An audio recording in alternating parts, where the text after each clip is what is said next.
Maybe small, or you can touch the barcode. Okay, good, yeah. Okay, maybe we directly continue our discussion. Mr. Bangkit, we can continue right now on this time. Okay, but I thought Mr. Bangkit said that have a change, yeah, the speaker today. That now we have Mbak Yatun, and then Mbak Ika Idris and Mas Nala, and also Mas Ari Hermawan. Okay, after them. Okay, Mbak Ika with Mas Nala or just Mbak Ika? Okay. Okay, let's we continue, and today we directly to call Mbak Yatun, Mbak Ika, Mas Ari to come forward with me. Okay, please give applause to all of them.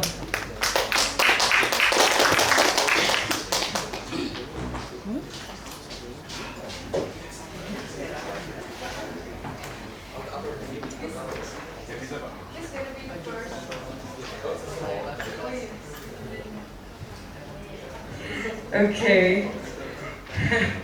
Luckily we today have a same wardrobe, yeah, in a black and also in a brown. It's a very nice combination. Okay. Okay. And today we're gonna be the first speaker. Maybe we are gonna be discussion about political economy, digital narrative, and also the dynamics misinformation in Indonesia cyberspace. And with Mbak Yatun, specific from identifying misinformation. Is it right, the title? Oh, it changed the title, okay. The IO evolution from Twitter to TikTok, the persuasion through participatory propaganda. Yeah. So it's a little bit changed on the topic, but in a linear object that Mbak Yatun observed is about Twitter or X that we know right now, and TikTok.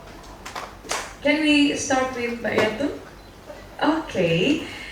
So this is the first discussion that Mbak Yatun gonna be to present her research, yeah, about Twitter, X, and TikTok. Okay. The time is 30 minutes or 45 minutes, Mr. Bangkit, the time? 15. Only 15 to 20. Okay, 15 to 20, and I'll be timer your Thank you very much. Okay. That's short because we have two fantastic presentations. Okay, and all of you can give feedback, yeah, for Mbak Yatun if any questions or you want to discuss about this topic.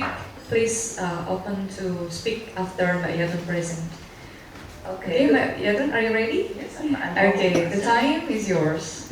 Good morning, everyone. I hope you all had a good night's sleep. I didn't because I had to finish my presentation because I wasn't really planning to present. I'd given away my presentation slots, but because of some cancellations and pressure from work, I decided to present anyway. So the presentation that I'm giving today, it's called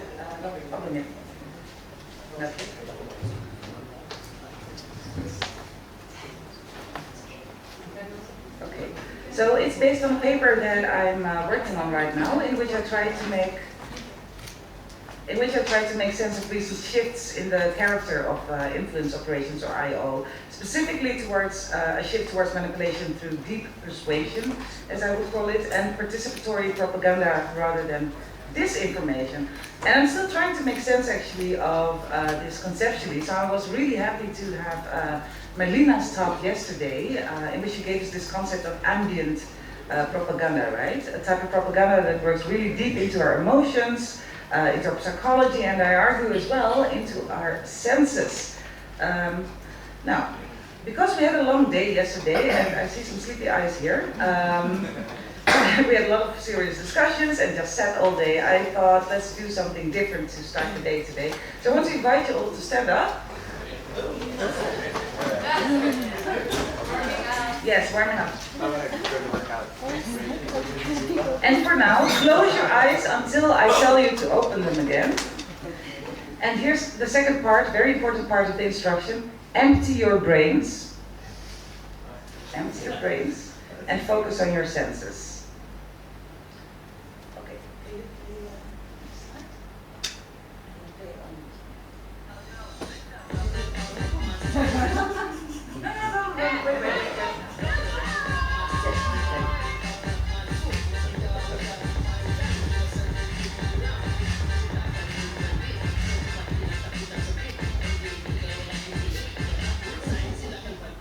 Now you can open your eyes again.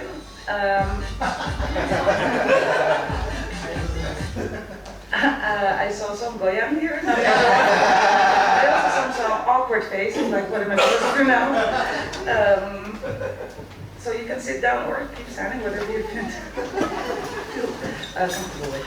So keep focusing on your senses because we're not done yet with this exercise. So we have 3 clips here, right? And the first one must be familiar. Do you? Yeah. Okay, Gus. Okay, Gus. Yeah.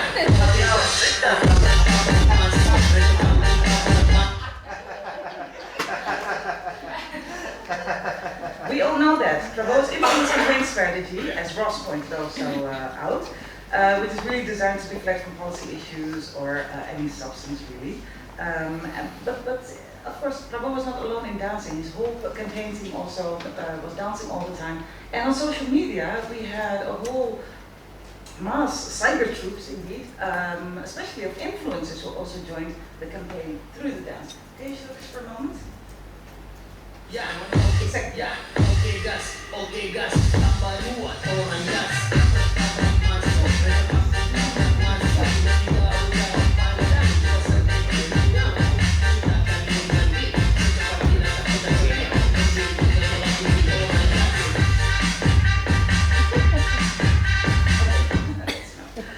So the role of influencers, I'm not going to explain all that because that has been done yesterday already in some of the papers.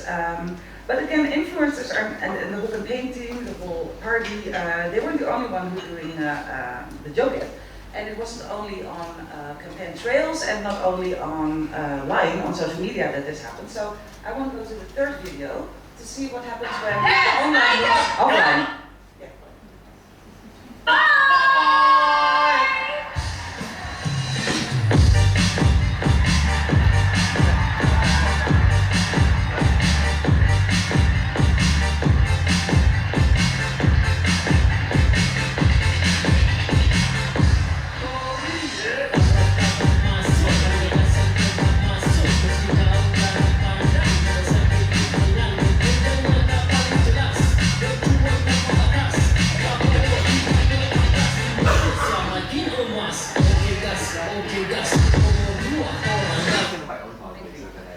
So I find this very fascinating, and this wasn't the only occasion where this happened, where an online trend, especially from TikTok, migrated to offline venues, where you see that the online forms materializes, you know? So these photos materialize, and something that was designed as an AI avatar, AI designed avatar, then became an actual real-life plastic doll.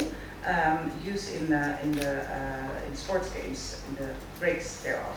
So that's also a very interesting one, but I'm not going to go very deep. I just want to show you the next one, because that one is crucial. Can you play the final one? Yeah.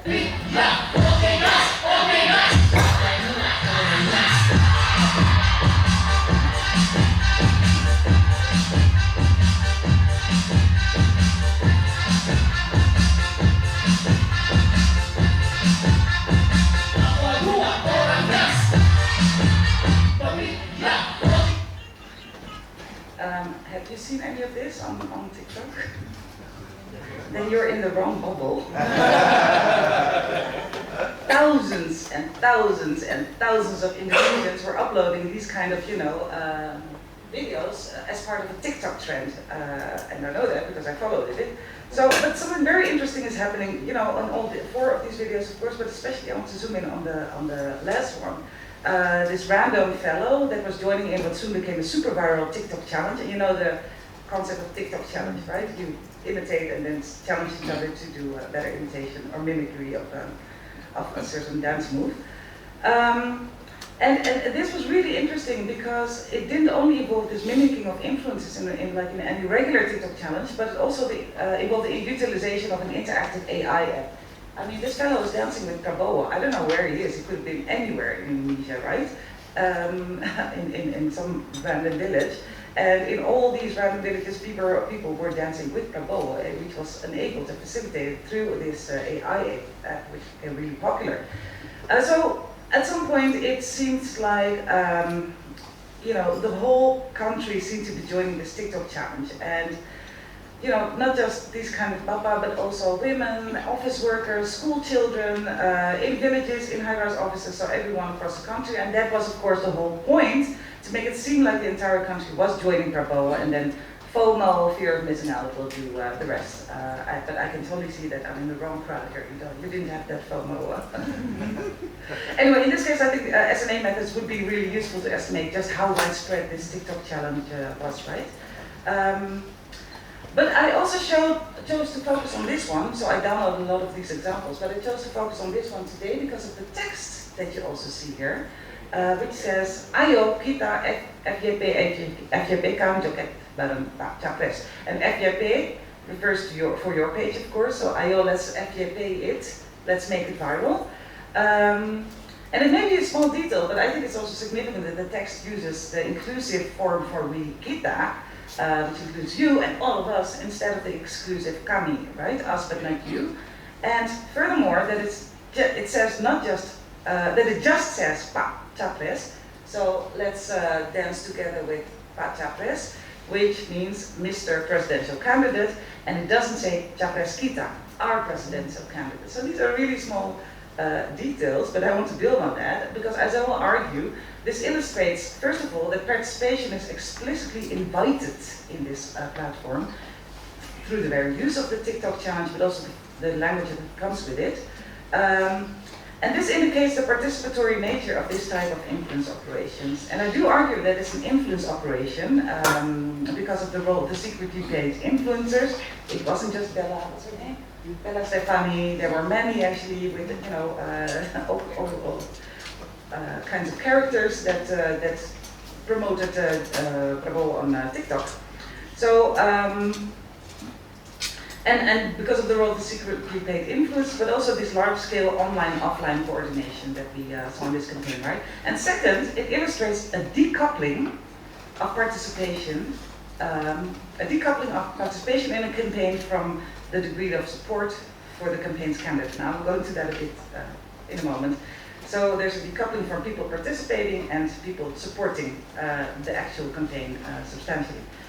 But that's not all, because the way that you see these videos here on the PowerPoint is, of course, not how TikTok works, right? I mean, this looks very neat, etc., and you can analyze it. How TikTok works is as follows.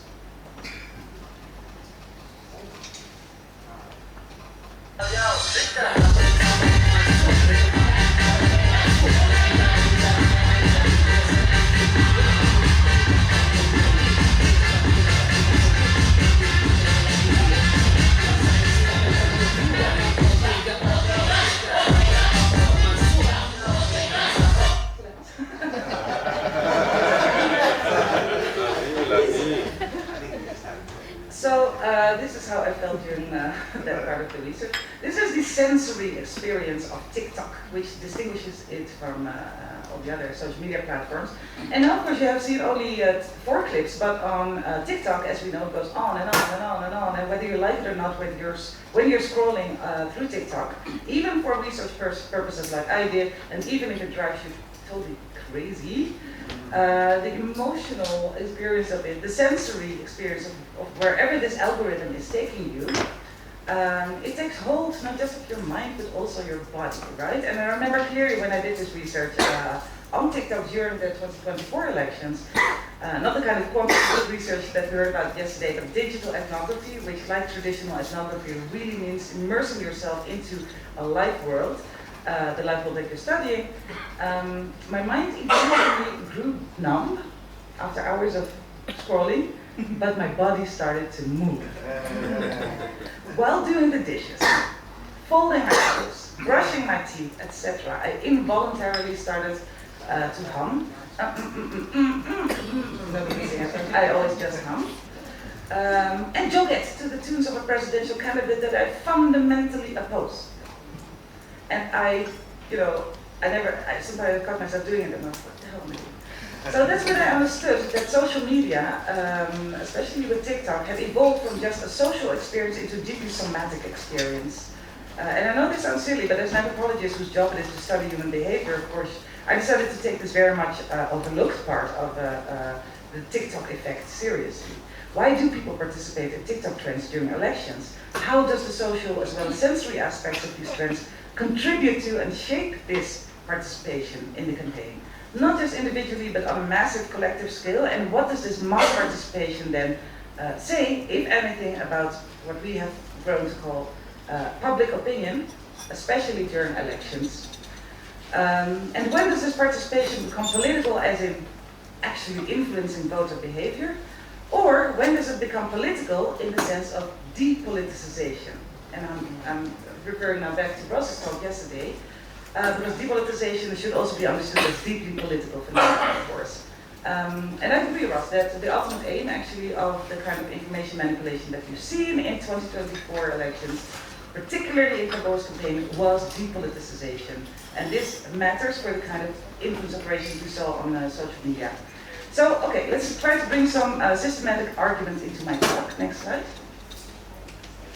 I argue that the 2024 election campaigns signaled a shift towards participatory, what has been called participatory propaganda.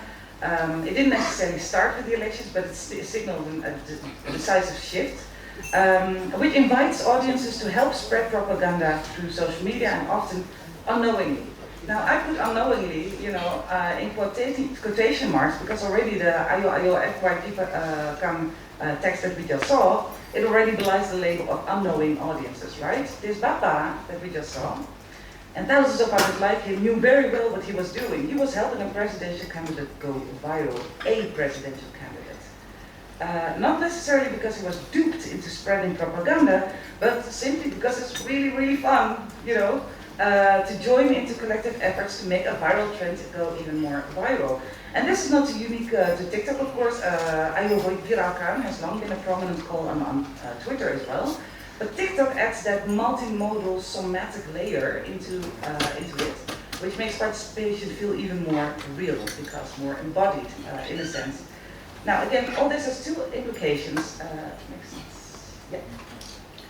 First, what we see happening here is indeed a form of depoliticized mass political participation, but not depoliticized in the sense of apolitical, and I think this is really important.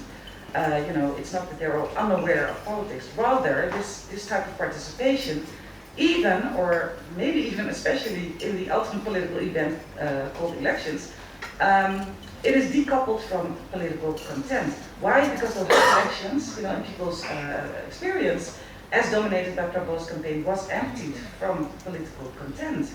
Now, the second implication is that this emptiness, this void in meaning, it paves the way for this kind of sensory, somatic, or as Merlina said, ambient propaganda that doesn't require political persuasion or even influencing of opinions, because the depoliticized public doesn't need to have their opinions manipulated, in a sense.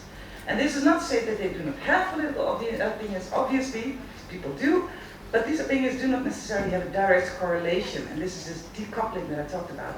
They no longer have a direct correlation with electoral participation, either during their campaigns or in the voting booth.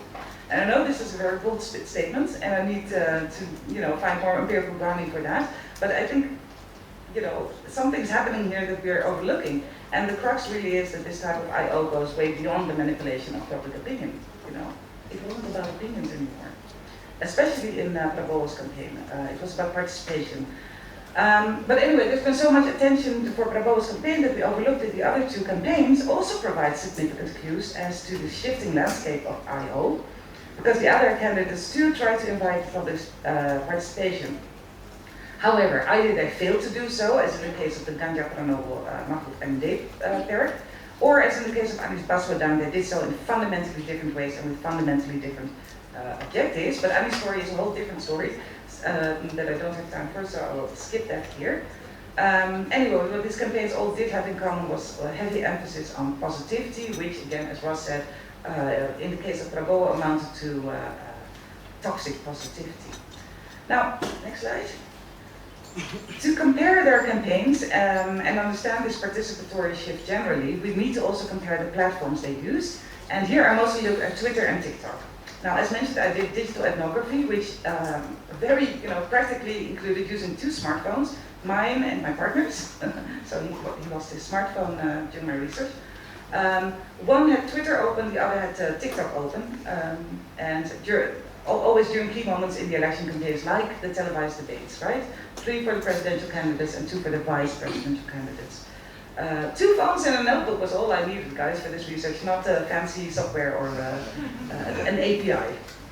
So on Twitter, I could see that the good old buzzer strategy of flooding was actually still very prominent in 2024, because Twitter remained the key arena for expressing and therefore also influencing public opinion. So during the television debates, netizens, so organic users, as well as buzzers, still flocked to Twitter to join in or influence the chatter. Now for the experienced Twitter users, it was actually not that difficult to recognize these buzzer activity, right? And they would make fun of them and just ignore them.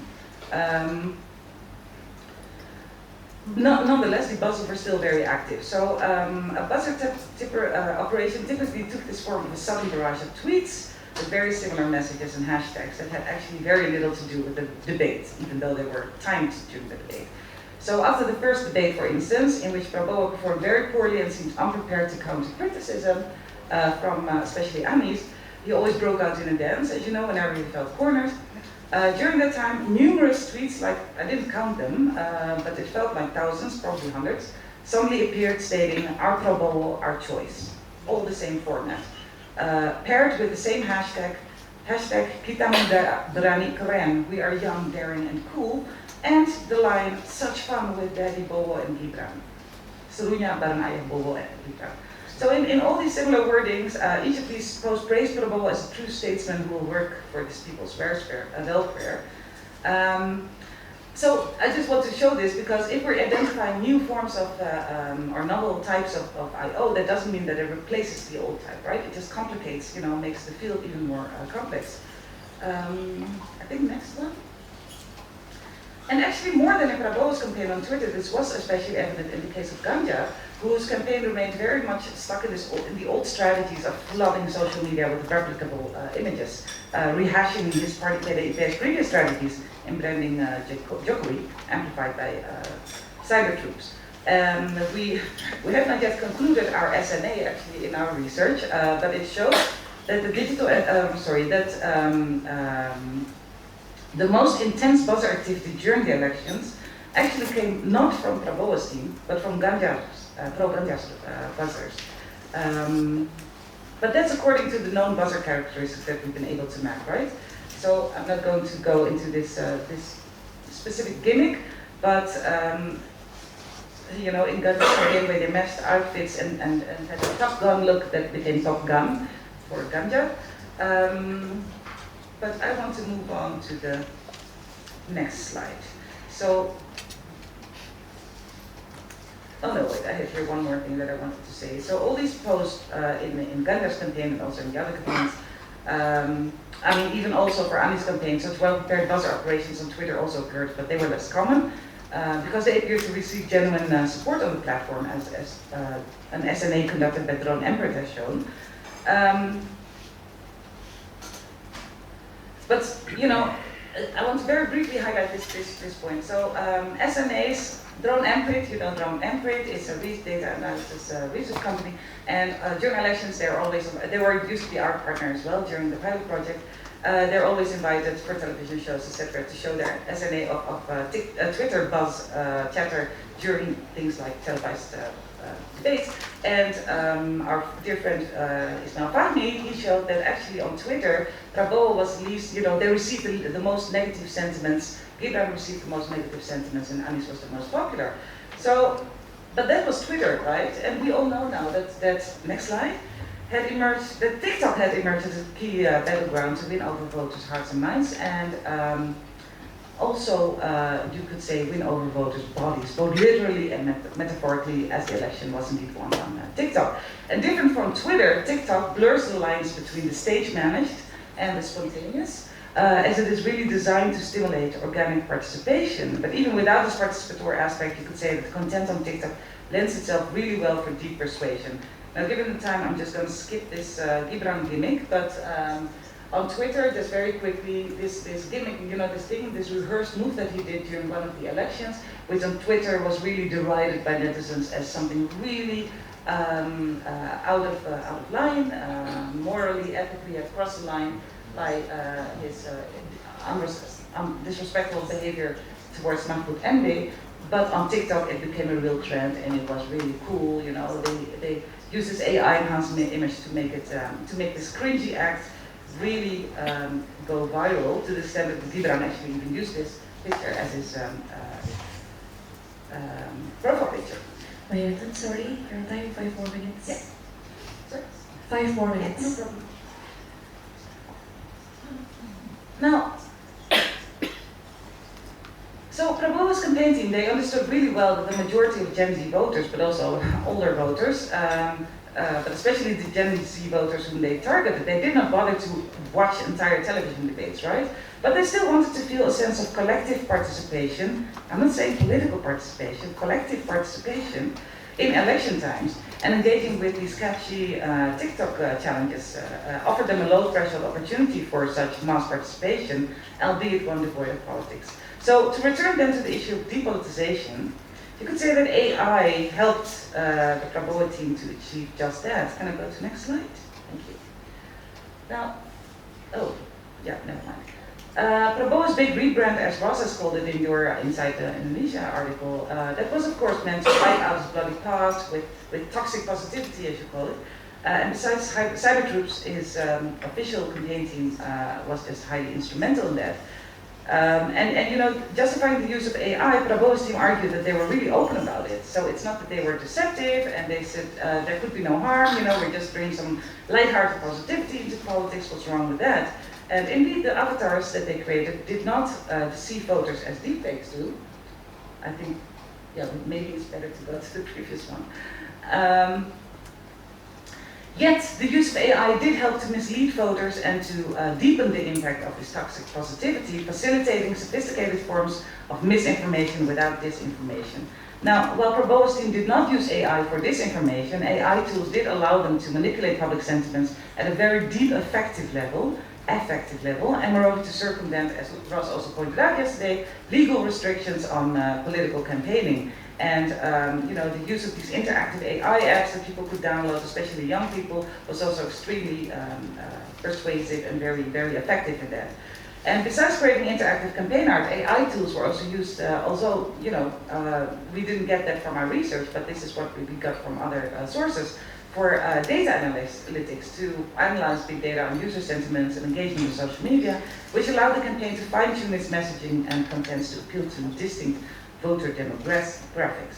So the use of AI allowed the campaign to run on targeted effective engagement and deep persuasion, which also helped to avoid critical discussion on political substance. His campaign centered on emotion and entertainment, and AI helped to tap into that. But not just AI, so if you then go to the next slide. So again, there was a very interesting remix of all the new repertoires where different technologies were, and different platforms got to be combined, which amplified the message, or the kind of semantic experience, you could say, even more.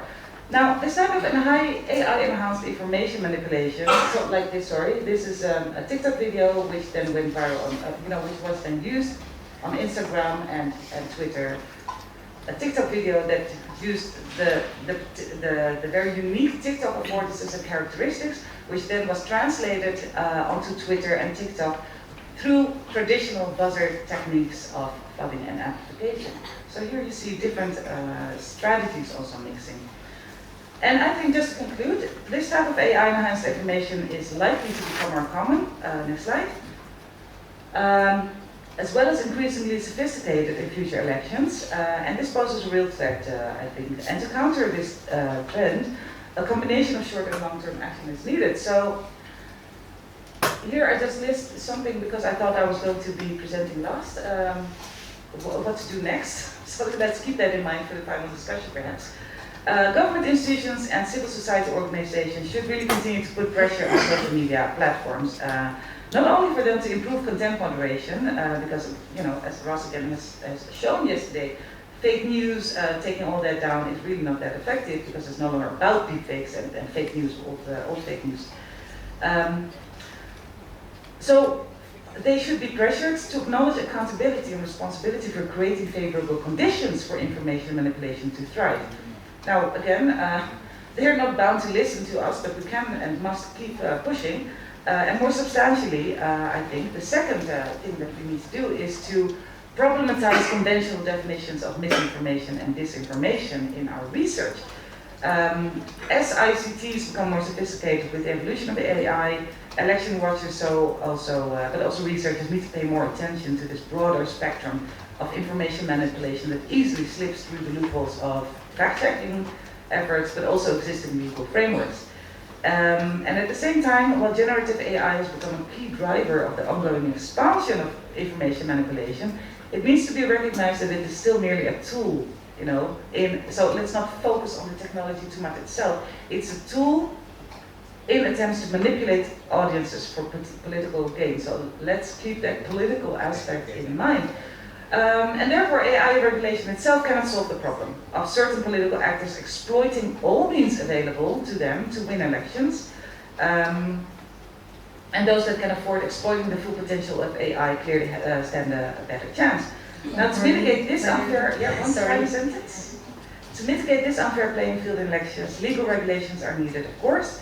But in the end, the most important thing, and again, I echo Ross here, is a healthy information system to be fostered in which independent public interest media really prevail.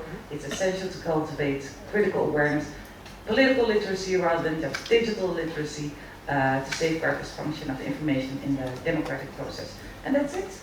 Okay, thank you, Maya. That is a very fascinating presentation. Yeah, it's a very good. And maybe all of you can hold first your questions to Mbak Yatun or your discussion with Mbak Yatun. After this, we will continue with our two speakers. We'll directly continue because we got all of the speakers today that we must have finished today right now. And the second will be Mbak Ika or Mas Ari. Sweet. Oh, Mas Ari first. Okay, Mas Ari, it's your turn. Okay, Mbak Yatun, a very complicated research about influence operation from many platforms, but especially in Twitter, X, and also in Instagram.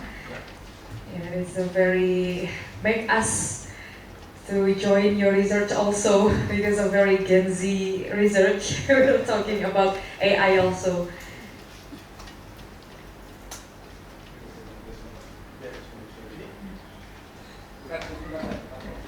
Okay, Masari is still prepared. Masari is talking about the political economy of narrative warfare in Indonesia cyberspace, in the elite struggles, and digital activists and influence operation also.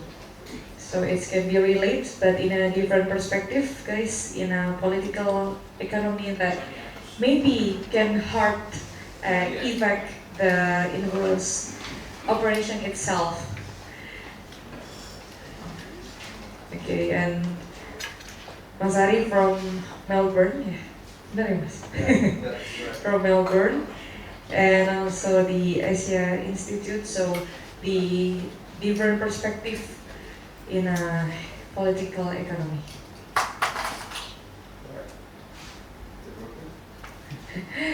Okay. So, thank you everyone for coming. Okay, Masari, the time is yours. Yeah, all right.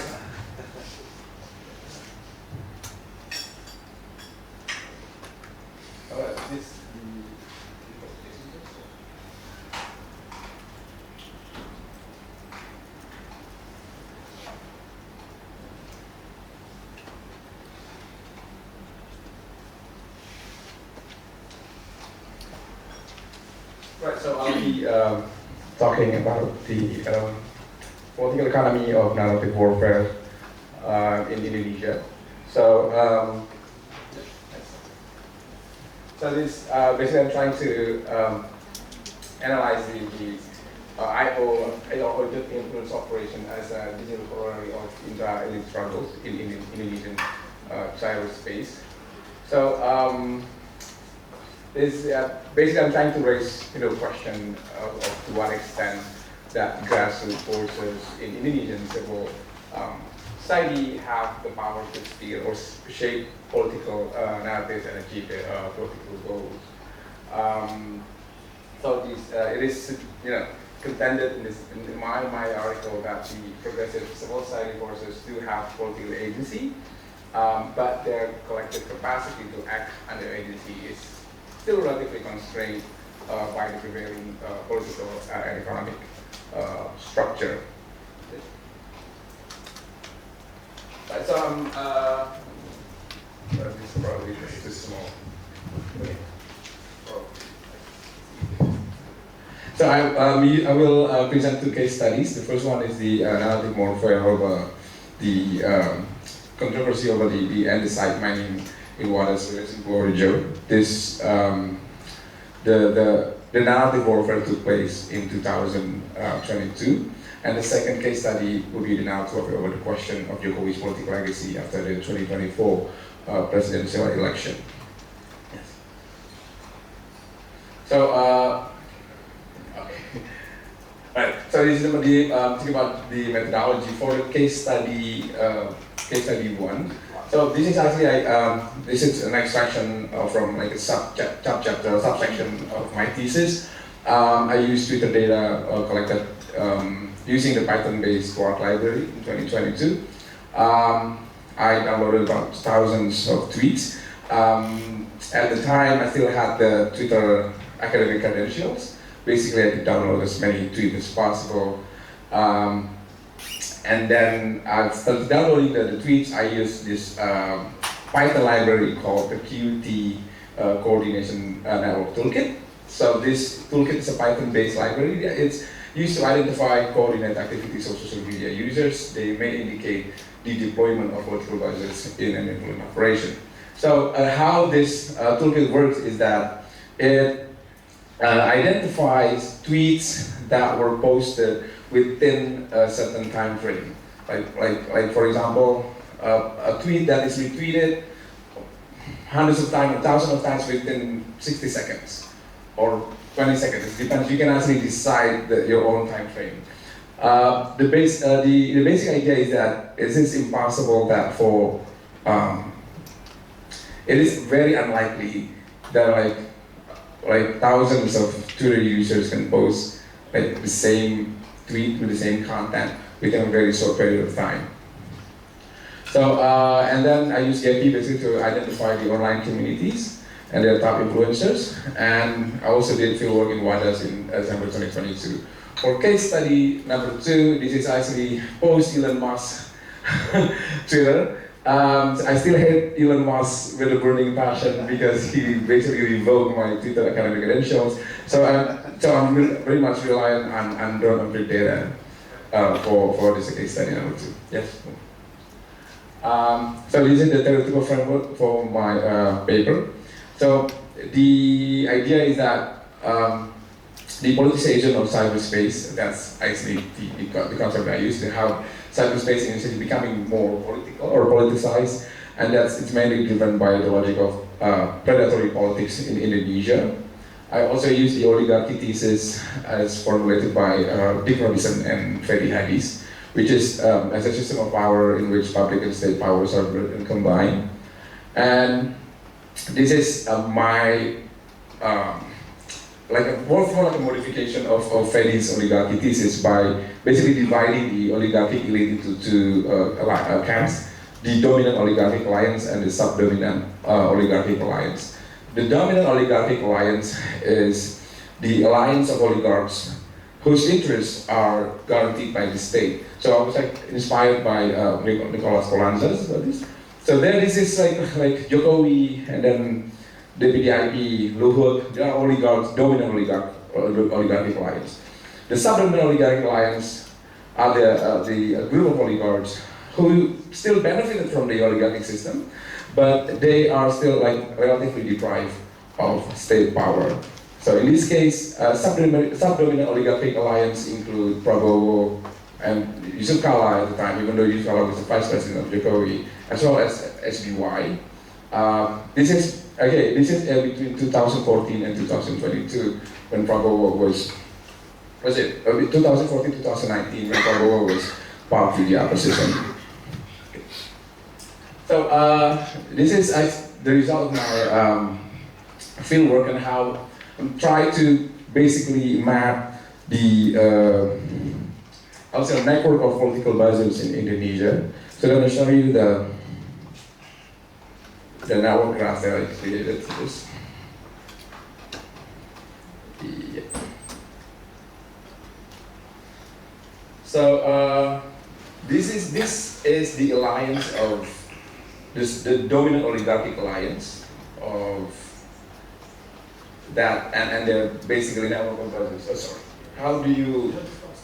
Okay, sorry.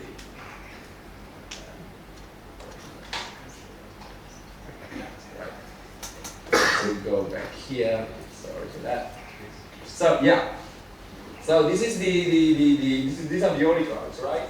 And we have like Joko Widodo, we have Megawati. This is like part of the. We have Jeffrey Giovanni, we have Budi Gunawan, and these oligarchs, they have like, at least based on my interview with the people at the State Palace, one of them is actually a former journalist that I know. There are actually four people with like the largest buzzing infrastructure. That's how he framed it. So like for example, Ulin is mentioned by a lot of influencers and buzzers as, oh, I got the job from Ulin Niamey. So he was one of the volunteers for Jokowi in 2014.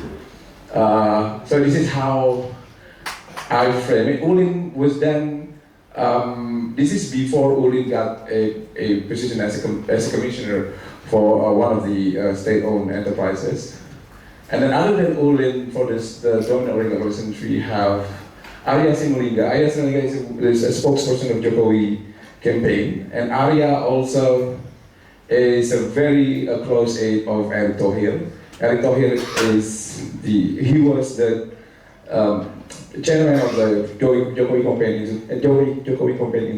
campaign in 2019. So a lot of like influencers got projects from Arya Sinulinga. And then we have Christia Budiarto. This is Kang Dede. And Kang Dede is close to this very important person within Jokowi's elite circle. He is Sakti Wahyu Trenggono. Sakti Wahyu Trenggono is, I would say, the communication oligarch in Indonesia. He owns companies that create basically, I would say produce like towers, like communication towers in Indonesia. Yes? Yeah, BTS towers, that's right, exactly what I was talking about that.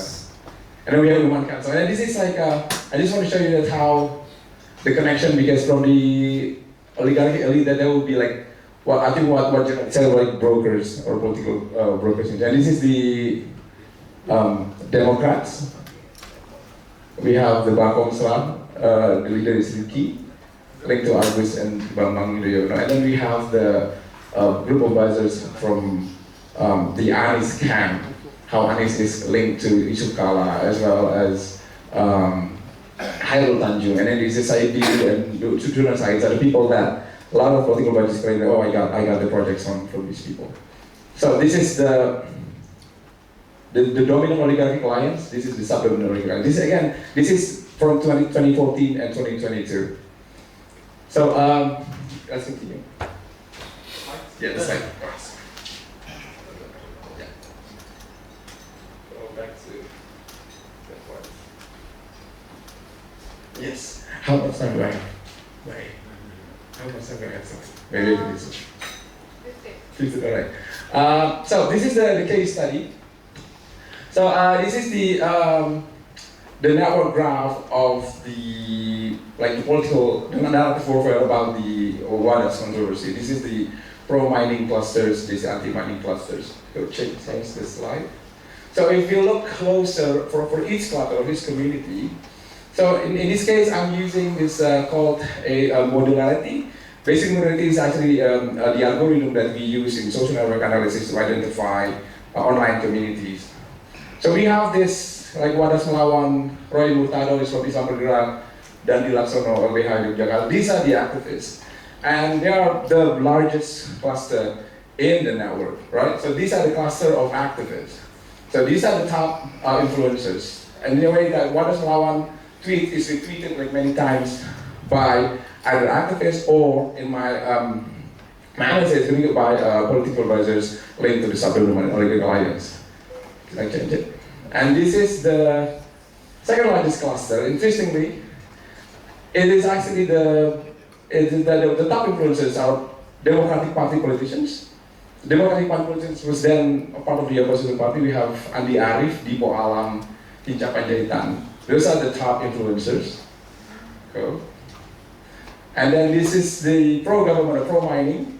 These are like, we have Ganjar, we have Divisi Humas, Husnul, Hatimah. This is one of the most popular pro-government influencers. Anna Kolong is also one of the most popular pro-government influencers. Continue.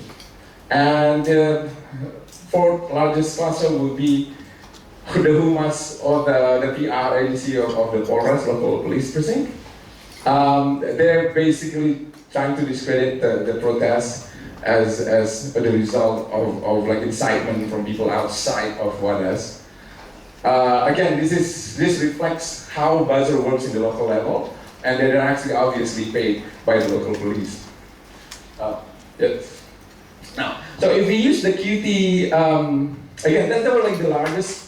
That's the big network graph. So that's the first graph that I show you that represents all the tweets. Now, this is only the coordinated activity identified by the QT app or the QT tool. So I can identify that there are coordinated activity discussing NGO activists by local police. Coordinated activity discussing NGO activists, this is the same. Coordinated activity portraying Ganjar as competent leader. This is very pro-Ganjar. This coordinated activity were carried out by supporters of the Gus Maimun. Gus Maimun is the deputy governor of Central Java. So this is by supporters of Ganjar's deputy. I think they are called Santri Gayeng Nusantara. So they are actually NU supporters. And then we have coordinated activity attacking Ganjar by rival elite in PDIP. This is also one of my important findings because I found a lot of Twitter accounts owned by like pro-PDIP account users who are very critical of Ganjar. And it turns out they're actually very supportive of Puan, because at the time Puan and Ganjar was competing for PDIP's presidential nomination. And we also have coordinated activity attacking Ganjar by the Democratic Party. Why the Democratic Party was here is that because Purworejo mayor was a Democratic Party politician. And so PDIP at the time accused, Ganjar's camp accused Democrats of inciting violence because, or at least by omission was guilty of failing to prevent the riots in Wadas. Because again, there's a rivalry between Democrats and Jokowi even until now. So this is just to show you the types of the tweets as captured by the QT mining. And this is obviously from Democrats, very anti-mining, and this is from the PDIP, basically just showing the Ganjar is anti-human rights, Ganjar anti-environment, Ganjar is just pencitraan or publicity stunt. And we have this from the local police, like discussions where he comes, so don't provoke the people of Wadas with false news or hoax reports. So we can see this, how the different narratives were battled by different elite forces. So this is like why I think that it is important to understand. Because again, I think this is a common knowledge. Everyone will agree that the elites are financing the the influence operations. And now if we can see the interest of the elites, we can understand how the narratives are designed or organized or by the elites. So when I went to WADAS in 2022, I met with the managers of the account, the What is One account. It was managed by a group of people. There were dozens of people before, but after February 2022, only like a few people were actually managing the account. And I think one of the reasons why the Wadas Melawan movement was not as big, I mean, like, gradually it became fainter and fainter, and that's because, in my opinion, the oligarchic alliance, who were previously opposed to Ganjar, like Puan and Bidel, now stood behind him. So they decided to, okay, Ganjar is now our presidential candidate, there's no point attacking Ganjar anymore. And also the sub-dominant oligarchic alliance, led by the Democratic Party, no longer saw Ganjar as a common enemy after Jokowi backed Prabowo. So I think we can see how elite rivalry or elite competition is basically helping, amplifying the civil society movement against the state. So my point is that we can see this how narrative warfare is not about civil society versus the state. Most of the time, it's actually just conflict between elites, and this is something that civil society forcing each other to reflect. Sorry, your time is 4 minutes. All right, okay. So my argument for this case study number 2 is that it's pretty much the same when the debate over Jokowi's legacy is basically a reflection of the conflict between Jokowi and the PDIP. Because when Jokowi decided to leave the PDIP and back Prabowo, the network of political buzzers that once underpinned Jokowi's government crumbled, and a lot of former pro-Jokowi supporters becoming harsh critiques of Jokowi.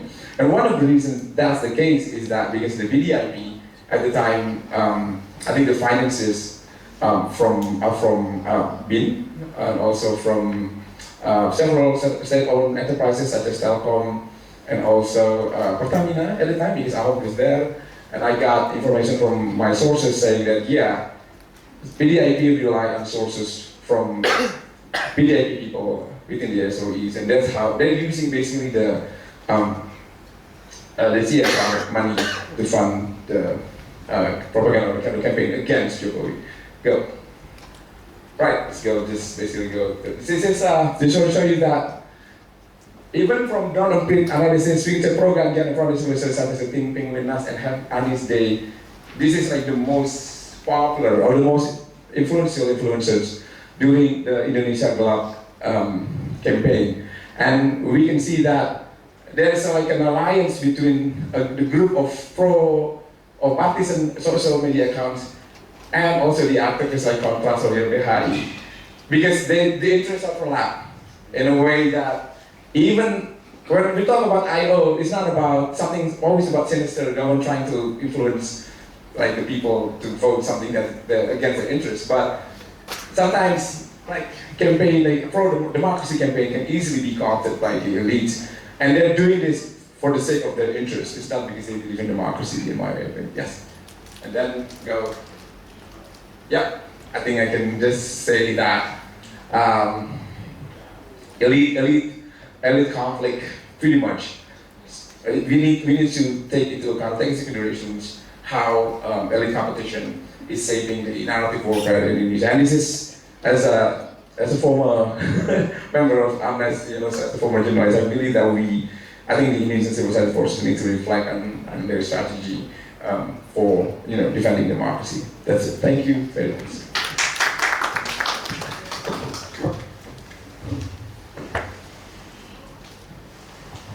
Yeah, thank you so much, Mas Adirawan, for the insightful presentation. It's full of the structure of the buzzer also, and also the model economy from the elite. Yeah, it's still the high position to fulfill the buzzers to life. Yeah, Mas Adi. It's a very complicated structure there on many parties in Indonesia. So guys, we gonna be next again in our third speaker today that from the Monash University Indonesia, Mbak Ita Idris is coming with her husband also, Mas Nalam Wijaya up there, and doing the research together. Okay, so very nice research. Maybe Mbak Ika, you can prepare over there during I read your paper because you're change the time here.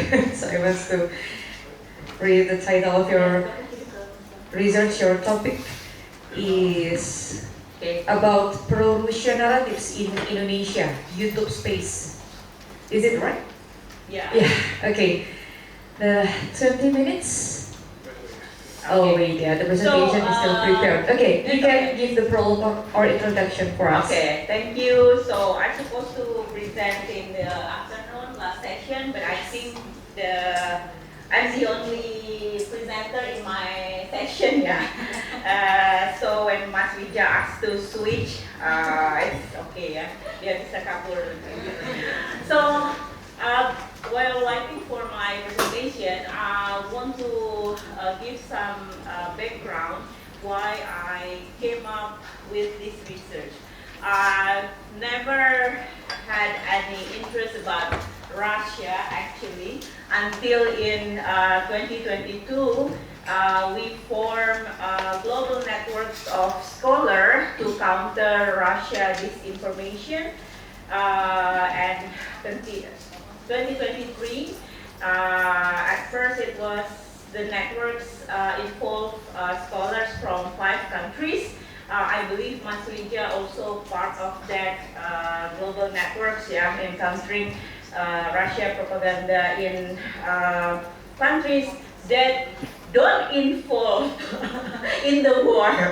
So that time I was like, really, is there really like people who support Russia in Indonesia that time? Because I'm not from international relations, I'm not from also politics, but then when we established these networks, I realized that there are more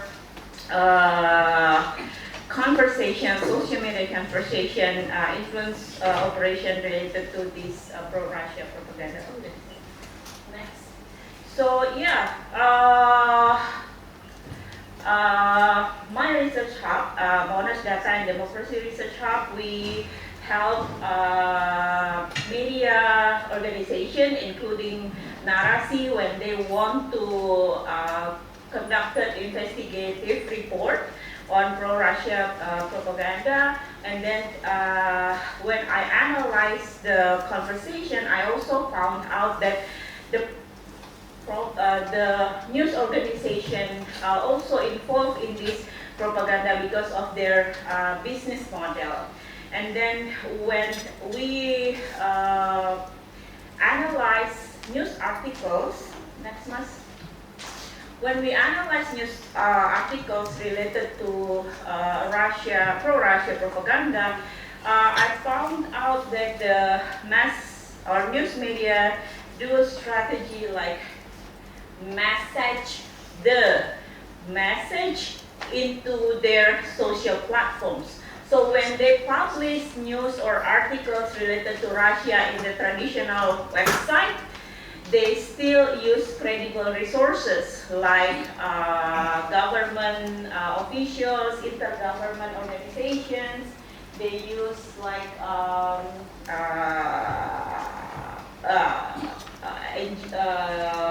credible academics, yeah. But then when they post, when they run the news again into their social platform, like their TikTok platform, YouTube platform, they tend to use pro-propaganda materials because YouTube and TikTok, they need visuals, they need video. And then channels, pro-Russia propaganda channels on Telegram would have been really active in providing videos and visuals to whoever wants to use the materials. Yeah. So I think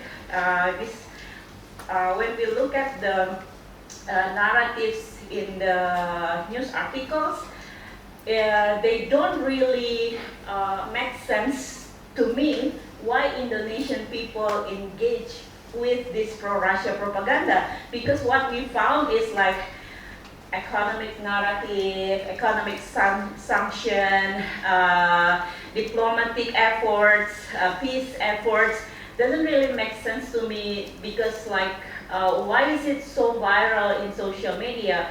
If it's news article, only limited or segmented audience, probably highly educated audience that read about the economic sanction and diplomatic efforts. Yeah.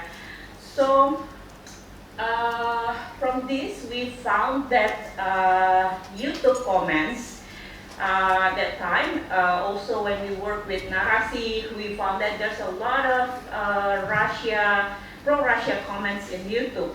And then YouTube comments is the feature that makes the platform social. Yeah, not the video itself, not the platform. So Narasi has been working on the actors. Next month. And then we thought, okay, why don't we work on the knowledge networks? Because there are two types of information manipulation. One is social networks, influencing the actors to spread the information. And then there's also knowledge networks that influence narrative and public discourse. So we thought, yeah, let's see what do people really talk on social media, on YouTube specifically. Next, Mas. Based on the literature, there are at least 6 recurring Russian narratives, especially related to Russia invasion to Ukraine. First is the West as the aggressor toward Russia. Second one is the war in Ukraine is an existential fight to defend Russia. And then Western sanction against Russia are backfiring. West is hypocritical because they say that they are pro-democracy, but what they're doing is really not showing democratic values. For instance, Ukraine is a Nazi and terrorist state, and Russia influence in the world is like Russia is also the emerging power in the world. Next. So we ask, what are the dominant narratives about Russia emerge in YouTube comments related to the war, and then to what extent these narratives align with the pro-Russia grand narratives, and then how the Indonesia online knowledge networks engage with the potential narratives. Next month. We conducted 2 types of method. First is semantic networks analysis method, basically to understand how the relationship between words and concepts, to see what are the themes or stories or narratives that people use when they talk about Russia. And then we conducted qualitative content analysis to understand the complete stories that form the narratives, from images, text, video, sound bites, and even music. Next. So the first step to do this, we collected data using these keywords: invasi Rusia, invasi and Russia, or invasi Rusia. Sometimes we use Russia with double S, sometimes Russia with one S. The duration, these are the conversation articles per month. If you see the trend, the articles published related to Russia only in the first 3 months, and then after the second year of invasion, not second anniversary year, second year of, but after that, like Indonesian media, they don't really publish about Russia, or they don't really write about Russia invasion. We collected the data using Brainwatch. Brainwatch can collect YouTube video, YouTube caption, and also YouTube comments. We collected 27 comments, around 12,000 are from video captions, and then 14,000, around 14,000 from the comments. So we excluded the video because we want to see like what do people really talk about in the comment sections.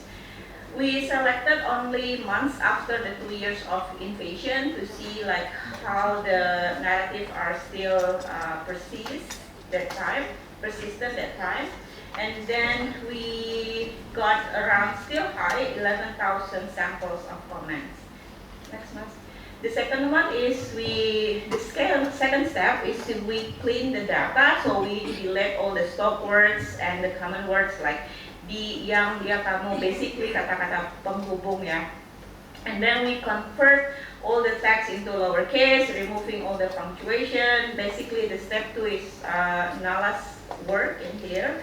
And we reduce the words to their root form, and then we change some words like AS, America, US, we change them into just America to avoid the confusion. And then the time is for 5 more minutes. okay, so we clean the data, we select only Bahasa and Russia language, and then we analyze the data. Next month, the first findings is we got the top 30 words. They are related to the states, religions, alliances, terrorist group, army and military power, global rivalries, and there's only a small number of words that related to the impact of or the victims, such as help atau tolong, people atau korban di sini, and then destroy, dihancurkan.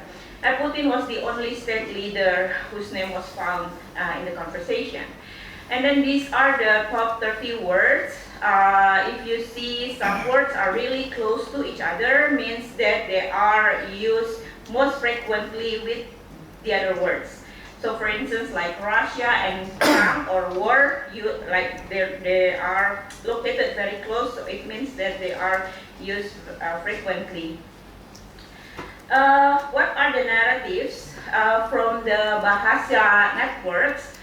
First is if we only look at the Russia, because it's the number one of the top 3 words, we found out that the narrative is related to Russia challenges to Western hegemony, that what Russia is doing is actually to contest the Western hegemony, and then to support any nations, including Iran, that oppose Western domination, because there was even when Iran is ready to send nukes to Israel, yeah.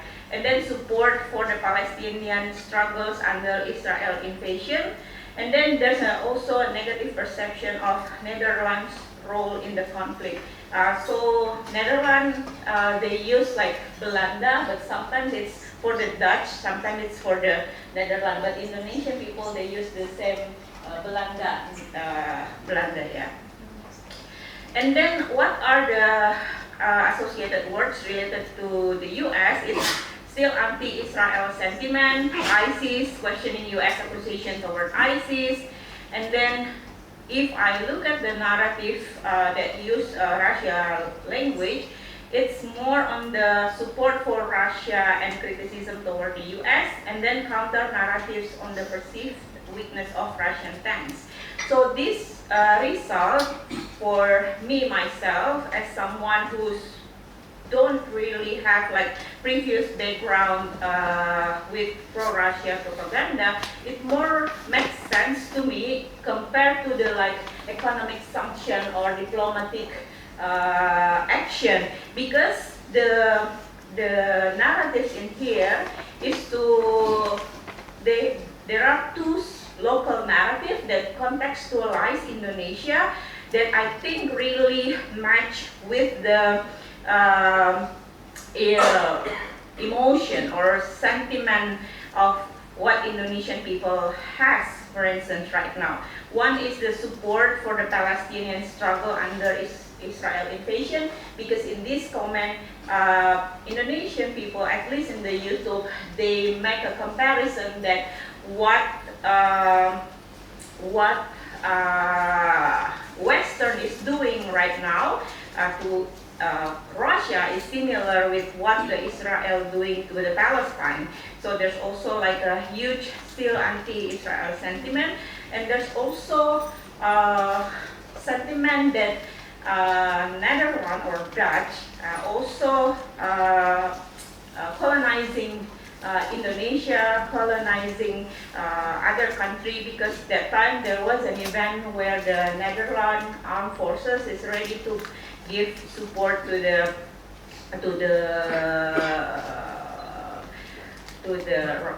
Ukraine, yeah, at that time. So I think this more makes sense for me compared to the other narratives.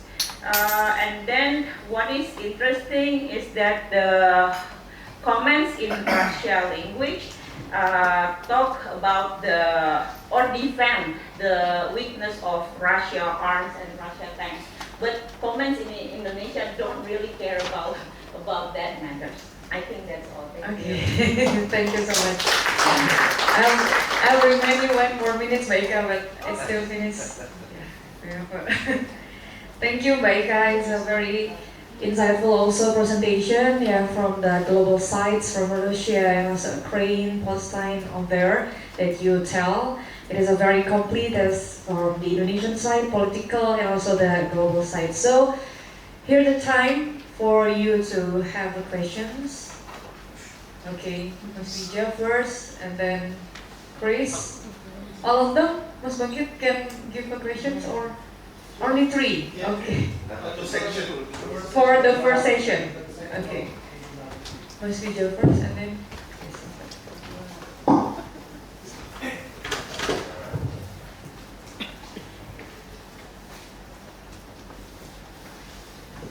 First of all, thank you for all the presenters. Great presentation. And I guess it's rightly put in the morning. So we had breakfast with nutritious food for adults. I will start my comment to Yatun and question as well. I think it's very interesting that you also included the AI already and the TikTok. I just wonder if do we already have the interview that supporting this part? I guess it's worth also to reflect for the next session, worth pursuing because last time in my office we discussed about the AI in the election. And I am interested to your statement, if I got it correctly, they politicize the Twitter, the social media in TikTok that help they politicize. And right after your presentation, Mas Ari talked about politicizing the social media. So it's very interesting, right? So maybe I'm curious to hear more which part of the TikTok or the social media that is politicized. And also I guess it's interesting to also look at, and you pointed very right, and Ross also talks about it, that the use of AI, it brings another dimension, maybe not another dimension, but it leaves the social media propaganda in the new states or in the next states. It's more effective, not effective but effective. It more touching the feelings, yeah, of the people. I remember a night I was in a train with a youngster, and I asked her, "What's your thoughts?" And to my surprise, she answered, she put Prabowo because of she loves cats and also her friends. You know, it's I guess it's quite telling. And to Mas Ari, thank you. I wonder how your picture can move like that. You know, the people there, right? And it's yes, I'm impressed with your detailed maps on the connection between the cyber troopers and the oligarchs. Every person of the oligarchs. One of the person that you mentioned, the elite of the cyber troops, was one of our informants. Actually, I wonder if you also did interview with them, or you based your analysis merely on the content analysis, using the data analysis, or whatever the sophisticated software that you use. I guess it would be very interesting if we can connect the dots between the interview as well as the content analysis. That would be to Mas Ari, and also I wonder if you also had a chance to create a map, or how the map changed when, for instance, I remember 2023, the cyber troopers were still supporting ganja. That's what my researcher told me, and also the other field workers. But then Prabowo declared that Gibran will be his vice candidate, and the map changed, the elites changed. I wonder if you also able or had a chance to portray the changing constellation of the elites and how it impacted the composition of the cyber troopers. Thank you. And the last one to Mbak Ika. I wonder if you also managed to do interview to the people you haven't talked about this aspects. Maybe you could also tell about where the fundings of the operation came from, whether it's from outside for foreign funders or from Indonesia. And I wonder if you could also tell about the structures of the organization, because I also heard a lot from the other presentation, the other conference, or maybe a FIMI.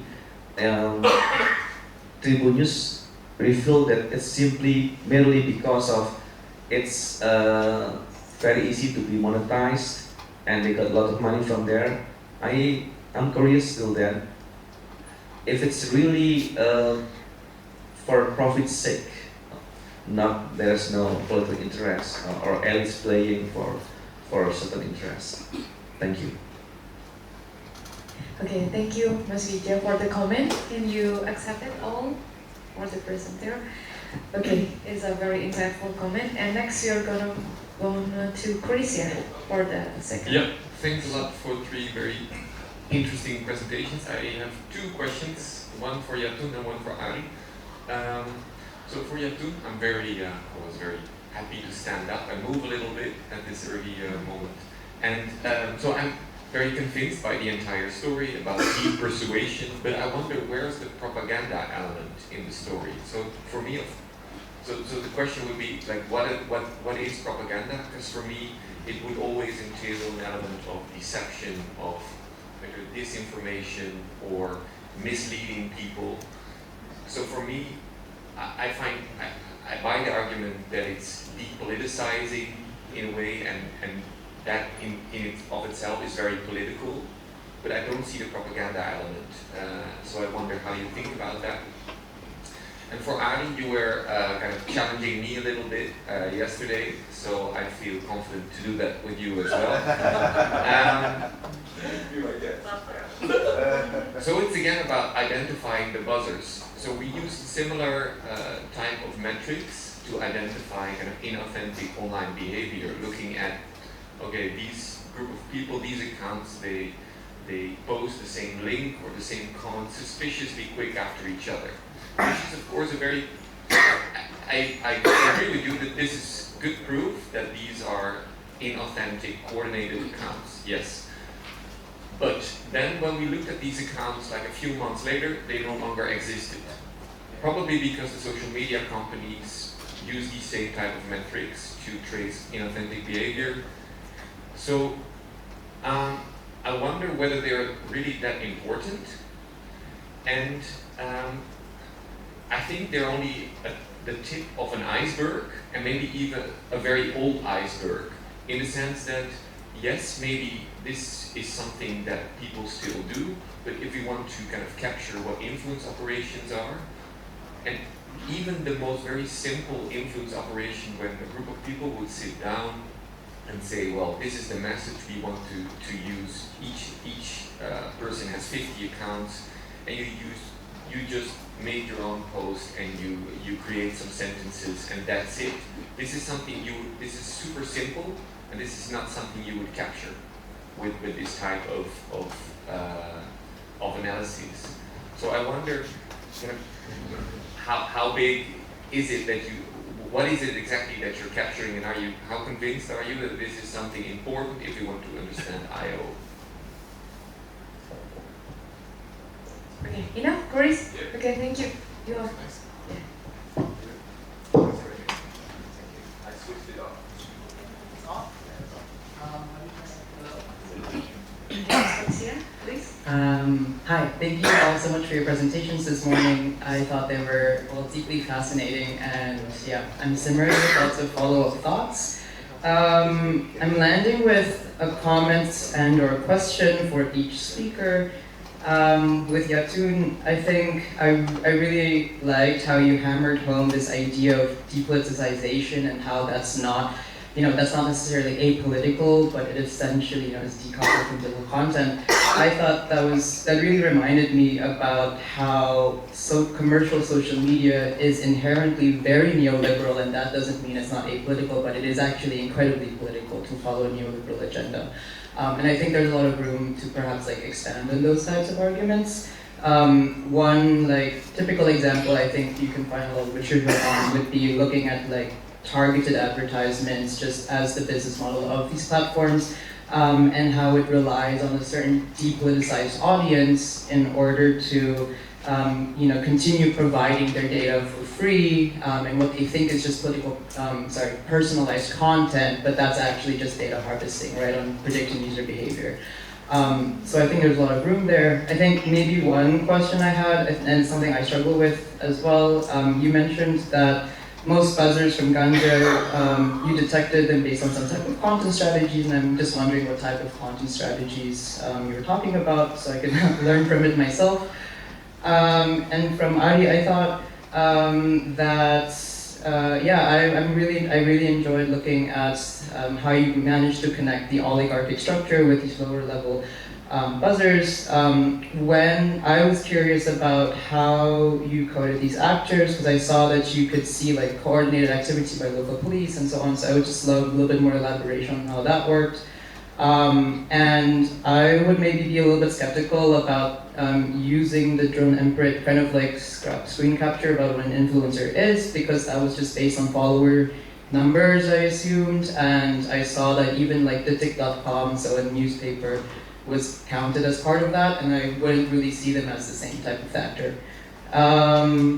And with Ika, I have more methodological comments. My first question is maybe why you decided to go for brand watch when YouTube has an open API, and I think that could be nice in terms of just review process down the line. But with the methodology, I think there's a lot of potential to go further, and I think co-occurrence is a really good way to understand what are the main themes broadly, but you can definitely, I would encourage maybe go a layer deeper by trying something out like structural topic modeling or topic modeling, especially because you have quite a good amount of comments to more systematically structure the overall narratives. I'm thinking about Petter Tarnberg, I think at the University of Amsterdam, who did some really nice mixed methods work using qualitative critical discourse analyses as well as topic modeling. And they work with millions of comments, I think, to study like far-right party movements. Yeah, and I'm also trying to make sense about how, so the rationale as I understood was that you went through YouTube comments rather than the videos themselves in order to understand this more like participatory narrative, right? And I think it took me a while to really make that connection, because when I think about like narrative strategies, I'm really thinking about, you know, the person who disseminates the content as the one who provides the strategy, and then the comments as a type of response or like audience, you know, perspective. And I think maybe the paper would really benefit from a type of conceptual clarity there about who's saying what. Okay, thank you, Baxia. I saw a lot of questions and also the comment. Thank you so much. And maybe Bayatun want to answer first or answer the comment also.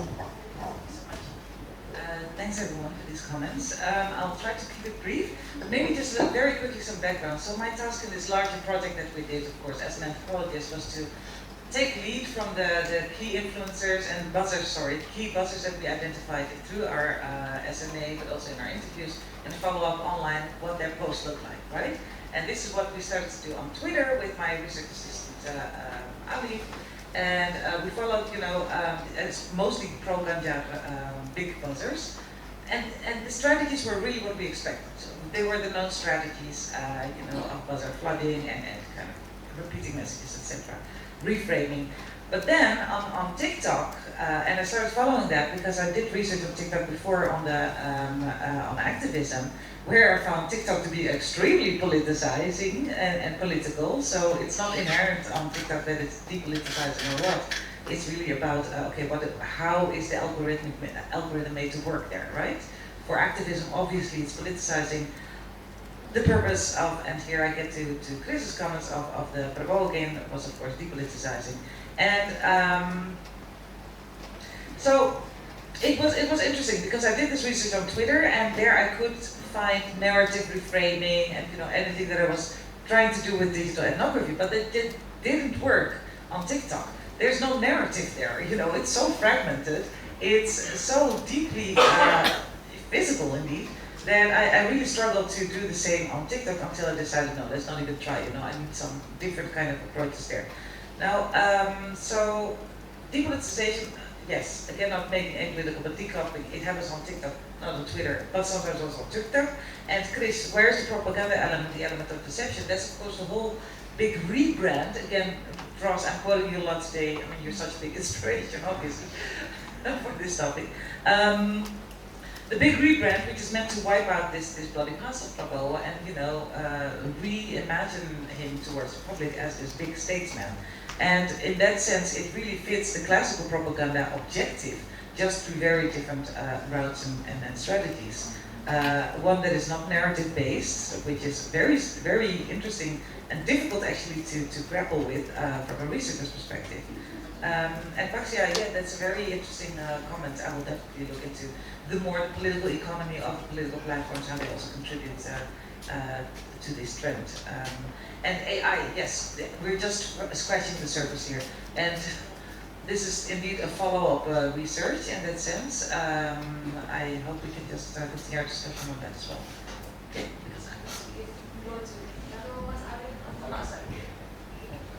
Right, I'll also try to be quick. And I just want to add some comments to Bayatun about the why TikTok and also mass media, because one of my sources is a buzzing coordinator, and he told me that during the election that he worked mainly on Twitter, and he's a buzzing coordinator. And then I know that project to do IO and TikTok. And he said that it was so hard. Like, he really need to reset his own, like, the whole operation, because TikTok algorithm is that it bans any overtly political content. So you can't say vote for this guy or vote for this political party. So what he did is that he hired like a group of young people, basically creating any content about talking about marriage, talking about dating, and by the end of the video, about like 5 to 10 seconds, there was like a small message like vote for this guy. That's the trick. But then again, it's, he said that Gen Z is the audience different. like if you do IO on Twitter and then you have to switch to TikTok, then you have to start from the beginning. Like you have to start from zero. All right. I will answer your questions, but did I interview the Elizabeth? Yes, I did. But the people that I mentioned, I actually tried to contact Olin, but he ignored me. But I interviewed enough people to say to confirm my hypothesis. That, oh, I got the project from Olin. So several buzzers claim that he got it from him, also from Kang Dede. So basically, I'm just trying to triangulate my findings and then try to confirm it with my sources. I think it's good because according to my ethics applications at Unimap, I'm not supposed to actually name my sources. So I do not consider Ulin Christian Arias Nulinga. Arias Nulinga is a spokesperson of the SOE University. Now he's a public figure. I can mention him. I think I can mention him in my research. So that's actually, it's a good thing that I didn't get the interview, because if I did get interview with all those big names, I would not be able to name them in my thesis. So that's probably the trick. So the demand change, yes, it is correct. For, I think, the Ganjaring, one of the insights that I got from my sources is that in 2024, I was asking, so is Tenggono supporting Prabowo or Jokowi or PDIP? It's because Ganjar was popular because he used the same basic infrastructure that catapulted Jokowi into political stardom in 2012 and 2014. I remember like a report from Tempo saying that Tenggono was the architect of the Blusukan videos. So he decided where Jokowi needs to go, and then he decided, okay, which angle this camera, what Jokowi needs to say. And then Tenggono will use his basically his network of political budgets to basically make all the Jokowi videos viral. And he did the same thing with Ganjar. That's why Ganjar was popular. But and Tenggono was also responsible for defending Ganjar during the Wadas controversy, because all the buzzers who worked for Tenggono defended Ganjar. And then something happened after Jokowi decided to back Prabowo. Tenggono decided to switch his support from Ganjar to Prabowo, and that's when Ganjar became basically a pariah in Indonesian political stage, in Indonesian cyberspace. And I think that's correct. And like when the map changed, that's because the sources of funding for the IOs are also changing. Okay, for Chris and Paxi, I think pretty much similar questions about how did I identify the buzzers. So again, we have to differentiate between the social network analysis. And when I say that, oh, this is inauthentic online behavior, I will not claim that, oh, this is like with 100%. This is an indication of inauthentic behavior. Is it carried out? Was it carried out by political buzzers? I cannot say. I have to say that I cannot say because they're like paid influencers. I can't say with 100% conviction that is really the case. But I think because my research focused more on the narratives, and as a researcher, I just need to be open, be more transparent about my method and about the degree of conviction that I have of my data. Like for example, I can only claim that this is suspected of inauthentic behavior, and that's actually give me like a sort of like I'm using that as an empirical evidence that it is possible that this is an IO.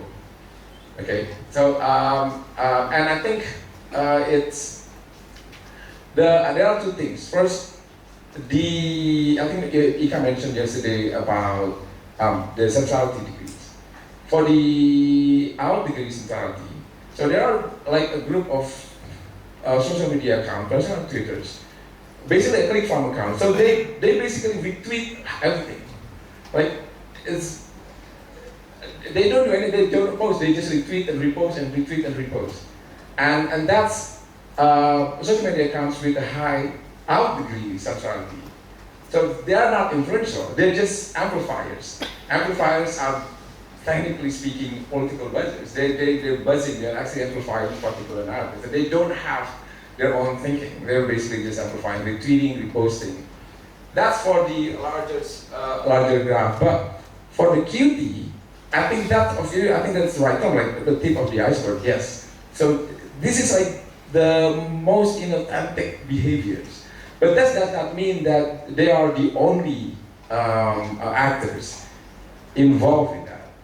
And so I agree with the term participatory propaganda, because that's basically what's happening on social media. As in, like, only a small number of political buzzers can set off a snowball of narratives. Like a tweet can go viral simply because 15,000 people, like 20 people retweet something, and then it gets retweeted. It's like it's a snowball effect. Some of them are probably some of them probably not political buzzers, but some of them are, and that's my point is. It's really hard, but at least I have the indications of behavior. I think that's good enough for me. But also, I did interview as well. Some of the influencers have been identified by most of the political advisors. Yes. Okay, thank you. So thank you, Mas Rija, for the feedback. Yeah. First, we didn't do interview, probably because narasi journalists have been narasi journalists did that. So yeah, I mean, like in that networks we kind of defined roles, and then they already. I'm focusing on the knowledge networks instead of actors network, because I think like narasi investigative reports already covered that. But I didn't do interview, but I asked them directly. The Kompas editor-in-chief was my former student, so I just like asked, kamu dapat duit nggak dari Russia? And then he said, but it's purely business, because we got around 3 billion Indonesia rupiah per year, 3 miliar rupiah per year from the YouTube AdSense that time. But then the networks after that, we advocate this result to Dewan Pers, Press Council. We also advocate to AMSI, Asosiasi Media Cyber Indonesia, and then that time Dewan Pers like, oh, it's just another media business model. Yeah, it was sad for us that time, because why? It's important, but AMSI, the media association, took it to the next level. They use it to negotiate with Google, and then now Google like changed the whole algorithm, and then I don't think the Russia video nowadays got money like what they used to get. Yeah, yeah. And then from Paxi, why I use Brandwatch is simply because we have the subscription. So if you need data, all of you, if you want to collaborate, you need data, we have subscription. It's quite expensive per year. And then we've been using it to monitor hate speech toward the election, local election, national election, hate speech toward Rohingya, these projects with the narasi, and then the data is really, I can say, compared to other, for instance, like drone and brick data, Brandwatch is have better data, because they give you even like 10 years data, not only like short time duration, and they give you all the data. It really depends on your subscription. It's not on the Brandwatch marketing, yeah. But we've been comparing it, because we use it in our research hub. We've been comparing it with other platforms, and then we thought like we already have the subscription. Why I want to spend my time using YouTube API, right? And then they provide dashboard, and it's really easy for before doing the analysis, before downloading the data. It's really easy. Yeah, if any of you want to collaborate later, need data from social media. We can also have data from Facebook and Instagram, but it's only for public page, public account, not private account. Yeah, topic modeling. I've been using topic modeling, but what I don't, so the topic modeling basically will groups the words into topics, right? And then we as the researcher will still need to make sense and give the label for each groups. So the topics don't come by itself. It's just grouping the words. So we still need to see all the comments, all the posts, and then make sense what are the topics there. I use topic modeling for my research analyzing shifting toward Chinese during the 2019 election and 2024 election. But I think I still need to make sense the data and then give the name of each group.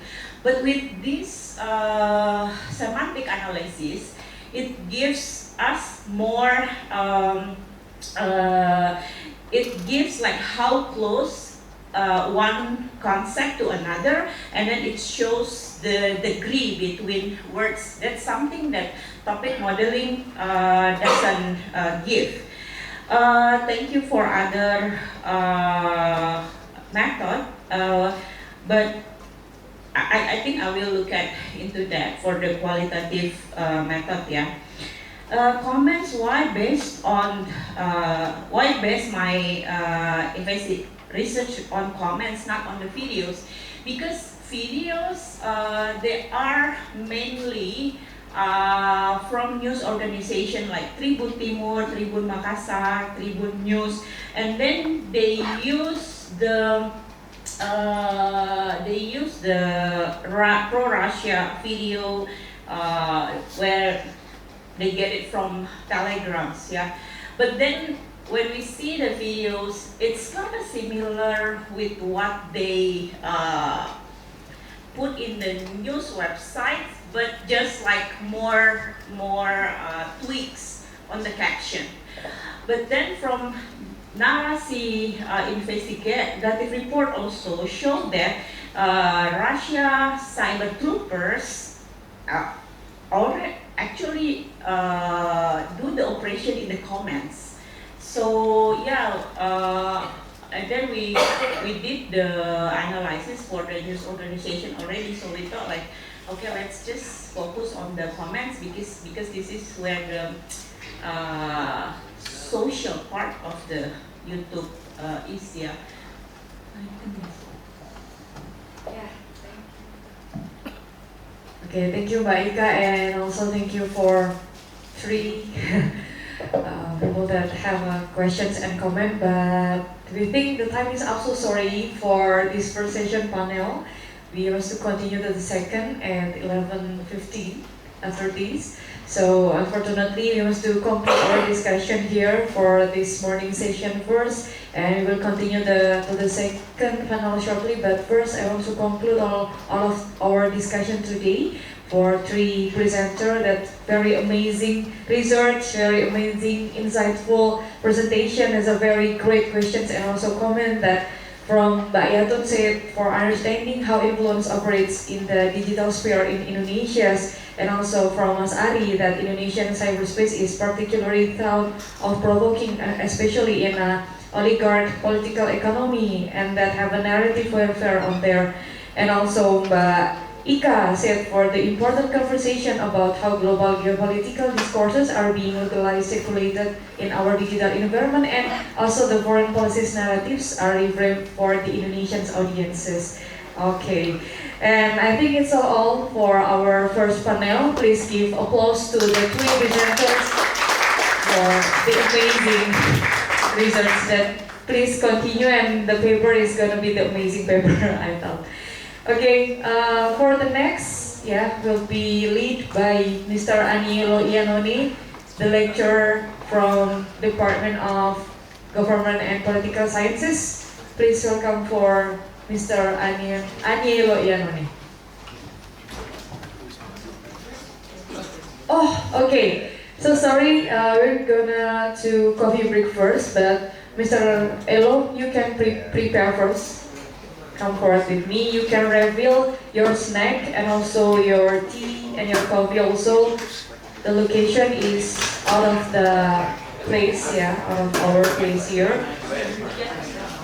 And we'll be remind you for fulfill the Google form, yeah, about our dinner in a Spiegel dining resto on this night. Maybe Mas Adi, you can show the barcode of the Google form. Oh, okay. Okay, boleh. Oh,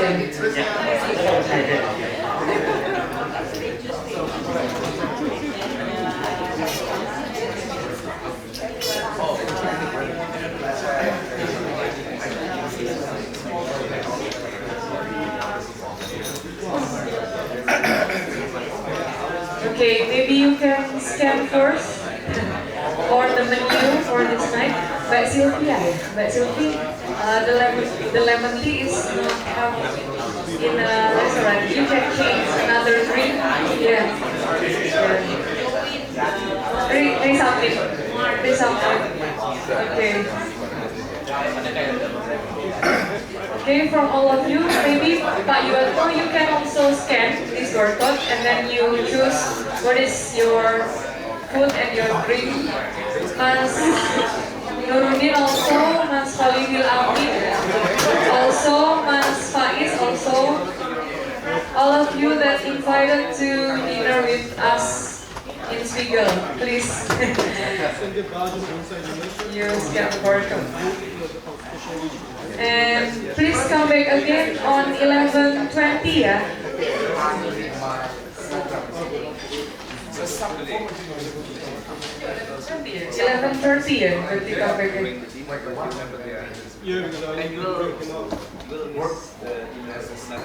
Yeah. That's right.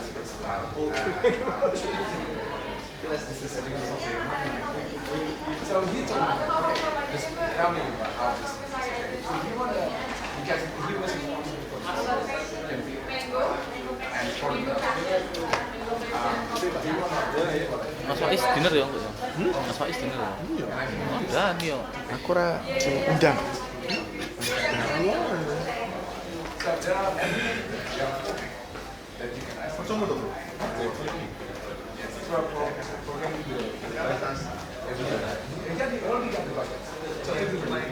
And now what we need to do is that we need to contact the 4 people that he said has to do with.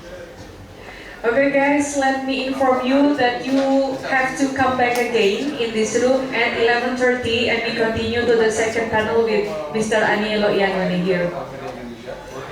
Okay guys, let me inform you again, yeah, that all of you have to finish the coffee break and then come back again lately in 11:30. Thank you. So, for example, when I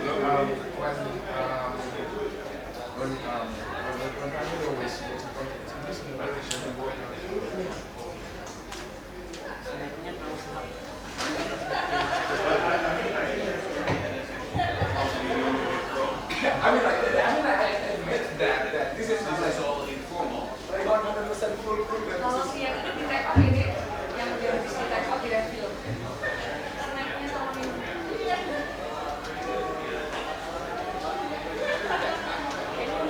Iya, saya bertanya.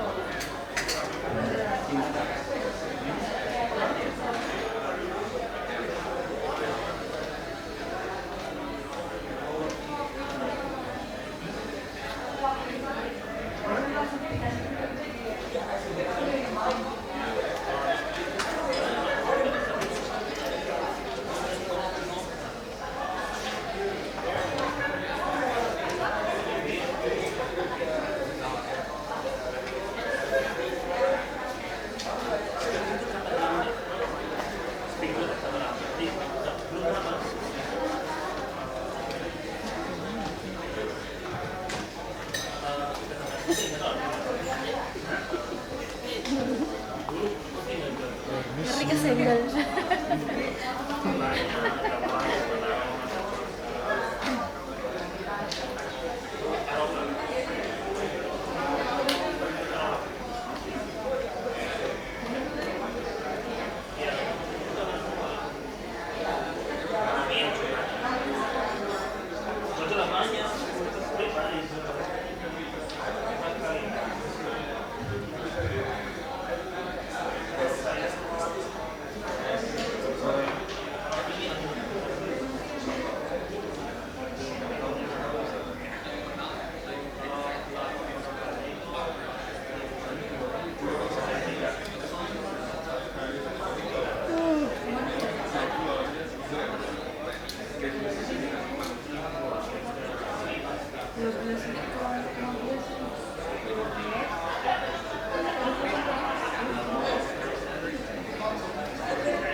Mas Afif kamu EO kan? Tolong dong, ingetin 11.30 mereka balik lagi.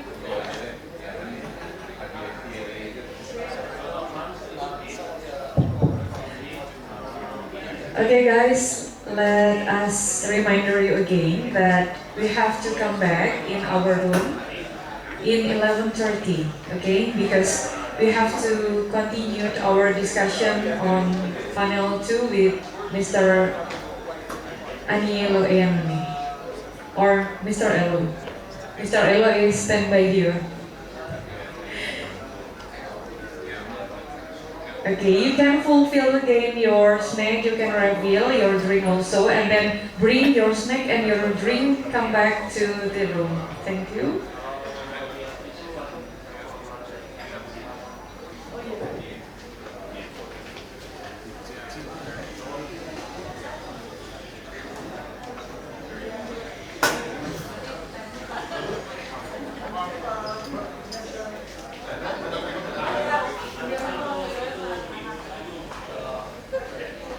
Amir, ayo, kasih tahu. 11.30.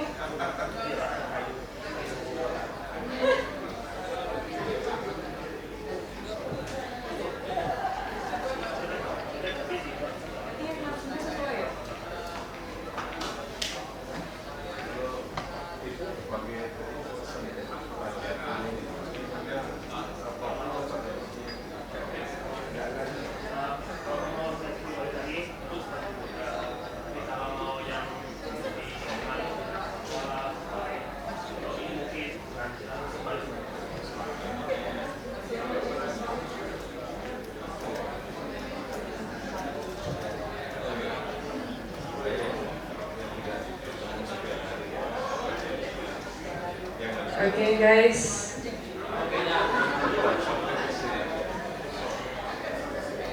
let us inform you again to come back on 11:30. You can bring your snack and also your drink into the room. Don't be hesitant,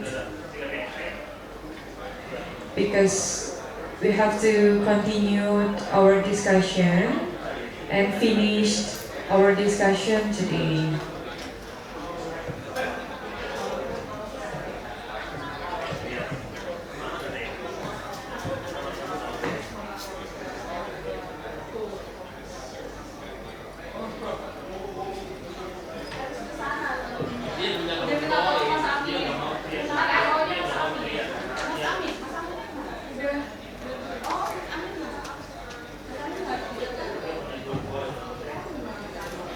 Bisa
Okay,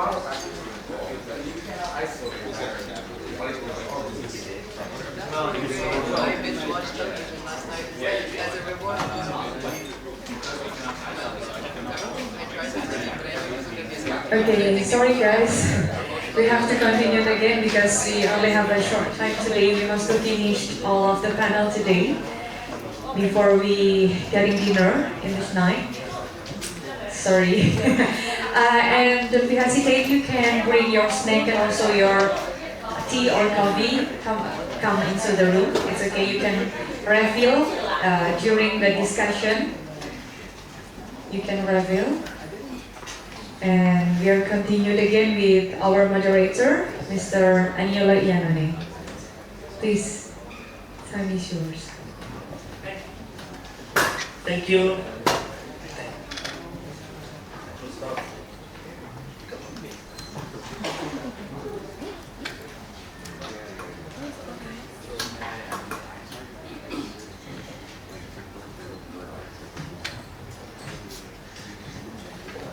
Okay, thank you. I hope you enjoy your coffee. We can start the game. We have 3 new presenters. The first one is Salvatore Simarmata. Please come here. With the presentation of paper Computational Propaganda Navigate campaign in 2019 Indonesia president election, followed by Sylvia Savitri. Is here? Sylvia? No? In a restroom. Yes. With the paper with the Islam button. Yes, yeah. Please. How shifting strategy of effective polarization and farm culture shaped Indonesia 2019 and 2024 election. The last paper is by Professor Masaki Akamoto from Kyoto. Please come. With the title of What Drives Solidarity in TikTok Campaigns, a visual analysis of Indonesia 24 presidential election. Okay, we start with Salvatore first. You have between 10 and 15 minutes, please.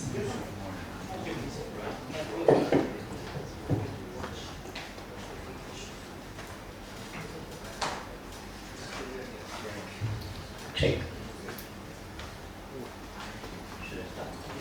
Okay, good morning everyone. Once again, I thank the organizing committee for inviting me here in this very insightful workshop, and Pak Wijaya especially, and also Chris. So I'm going to present my ongoing paper on computational effect campaigning, investigating specific cases of the 2019 presidential election. So, negative campaigning has been around since 1955 and even before, and also seems to reach its peak in 2019, I would argue. And not only it peaked, it also shows an unprecedented mechanism with new sophistication in the adoption of digital technology to amplify negative narratives against political opponents. So these rematch elections actually change how coalition, government, and also a deeper polarization among grassroots supporters. So this paper would propose a new concept trying to contribute to the literature with the concept of computational effect campaigning. And I propose one sort of general research questions. How did different actors stage computational effect campaigning by investigating the techniques, the actors, and negative narratives during the elections.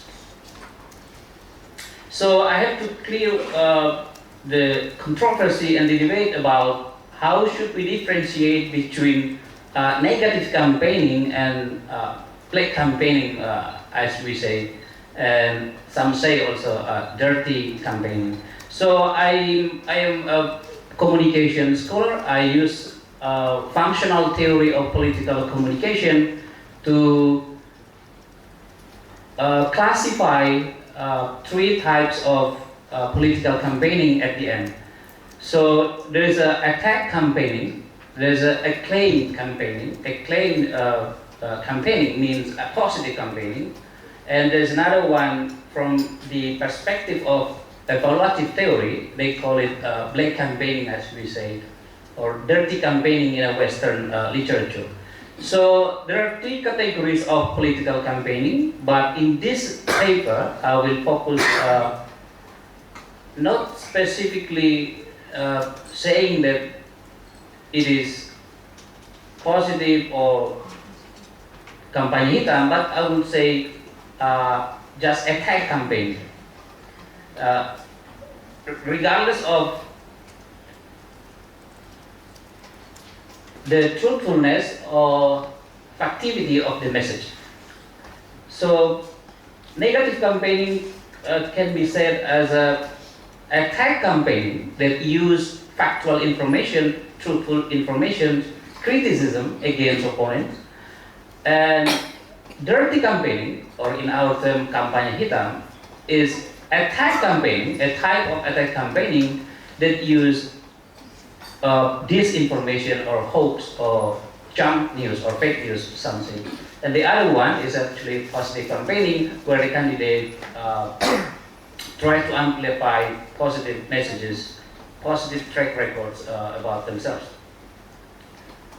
So with that, my theoretical framework is actually combining the theory of computational propaganda from Uli and Howard with the literature of negative campaigning by proposing a new term, as I would argue, computational attack campaigning in Indonesian context. So I think what comes next is I have to define what do I mean by computational attack campaigning. So here I define computational attack campaigning as the use of political bots, algorithm, and social media affordances, in this case Twitter, by political campaigners to create and amplify attack messages and negative narratives against opponents to influence the flow of information and voters' perceptions. So I used mixed methods. The main method is a computational method or text mining. Back before Elon Musk, as Ari I think has expressed before, Twitter was a very friendly platform for researchers. And the day I could downloaded 1.6 million tweets, but I will focus specifically on 20 negative hashtags against both candidates, and then followed by some tidy model text mining based on R. I have to tell you that the two softwares that I use, Academic Twitter and Core Tweet, has been changed and transformed because Twitter closed their API access for researchers. So I also did some interviews with the campaigners and buzzers and some generals of buzzers, and also some politicians during the elections. So I combine both computational and interpretive approach. So from the tweet data, I try to little bit time series showing that there are more negative hashtag-based attacks against Jokowi than against Prabowo and Sandiaga Uno. So the red lines or bar indicates negative messages against Jokowi, the blue against Prabowo. And with this analysis, I focus specifically on 10 negative hashtags against Prabowo and also against Jokowi. So I will go directly to the findings. So the main actors of CAC, computational attack campaigning, are not the official campaigns as registered to the KPU, General Election Commission, but it's actually, I would say, an official campaign team that work behind these open actors of campaign operatives. So we call it volunteers. In the paper I provide the list of volunteers for each candidate, buzzers and influencers, and also consultants. I name some of the consultants, but they work in a different way, not directly, but they admitted, some of them admitted that they provide data to attack other candidates. So consultants, I think someone said yesterday about prophetics. So there is also the role of social media data consultant during the 2019 elections. I propose this structure of computational attack campaigning from top to the bottom, and there is a strong use of bots, as I will show you in a minute. To the right side of this chart, there's a strong use of political bots, either template bots that are provided by Twitter, or specifically bots created for that elections with very uncommon name or weird name. That's the actors of the computational attack campaign. A second finding is the mechanism. So following the idea and components of computational propaganda, I tried to show the evidence that the 2019 presidential elections employed computational attack campaigning by identifying anonymity, automation, and the manipulation of algorithm through coordinated behavior. And I found out that only there is 1.3% of the tweet based on the 20 negative hashtags use political votes, but with high exposure and also very negative messages. I will show you some examples. So these are some tweets, accounts, that based on my observations are fake. And if you see the followers, almost all zero followers, and most of them are created a month to 5 months before the elections. And the types of both that I identified are more or less similar for both sides of the candidates, but the most frequent use of both is actually IFTTT, stands for if this then that. It is provided by Twitter, but now they stop it after Elon Musk bought Twitter. An example of tweets that propagated by this bot, the name of the bot is actually Daftar Harga 11. And this is an example of tweet get propagated. It says it's against Jokowi, rustic face, populist appearance, cruel heart, and dictatorial behavior, anti-democratic, so on and so forth. Remember, the voice of the people is the voice of God. So these are some examples of coordinated behavior. I think the debate has been during this workshop, how should we identify coordinated behavior? In this case, I use a software named Core Tweet, changed the platform has been changed since Elon Musk overtake Twitter. So coordinated behavior here means the tweet that is distributed based on hashtags with very short distance of time from one to another. So almost concerted tweet. So the distance of time between one tweet to another is not far. And I will show you the example of tweet in the form of a tweet poll. So this is a coordinated polls, it's not authentic, where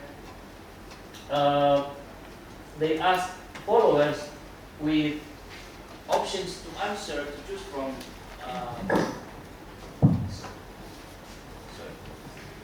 Where they answer, all the answer actually goes to tetap memilih Prabowo, still choosing Prabowo, regardless of those accusations against him about kidnapping and so on, human rights issues and so on. So, because my time is very short, the main narratives or rhetorical strategy was based on religious identity attack, such as Prabowo Jumatan di mana, and 2019 ganti presiden, and also there is a strong of this redistribution of anti-communism, that Jokowi was a communist, and in the paper I provided some examples.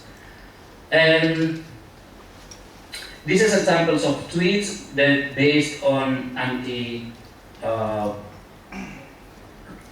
religious, that Jokowi was accused of not Muslim enough. The questions about his religious piety or Muslim piety. This is another example, but I think this is the most notorious tweet. It first appeared in 2014 and then get redistributed again in 2019, accusing Prabowo as just like Hitler at the time. And the buzzer influencer who spread this in the first place was actually Ari referring to Ulin, I think. So in conclusion, Indonesia, I think, showed a new mechanism of not only election campaign but also attack campaigning. I would argue as computational attack campaigning, and these studies aims to contribute to the attack campaign and computational propaganda literature, and also at the same time trying to question the role of social media to, it seems, to disrupt democratic debate during electoral competitions. With that, I'm looking forward to your comments and questions. Thank you. Thank you, Salvatore. Wonderful presentation. I'm sure you have got a lot of questions. When we open the Q&A, please.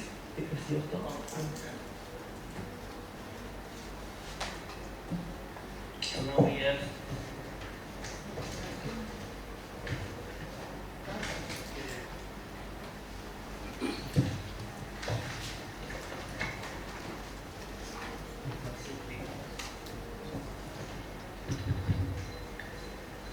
Assalamualaikum warahmatullahi wabarakatuh. Good morning everyone.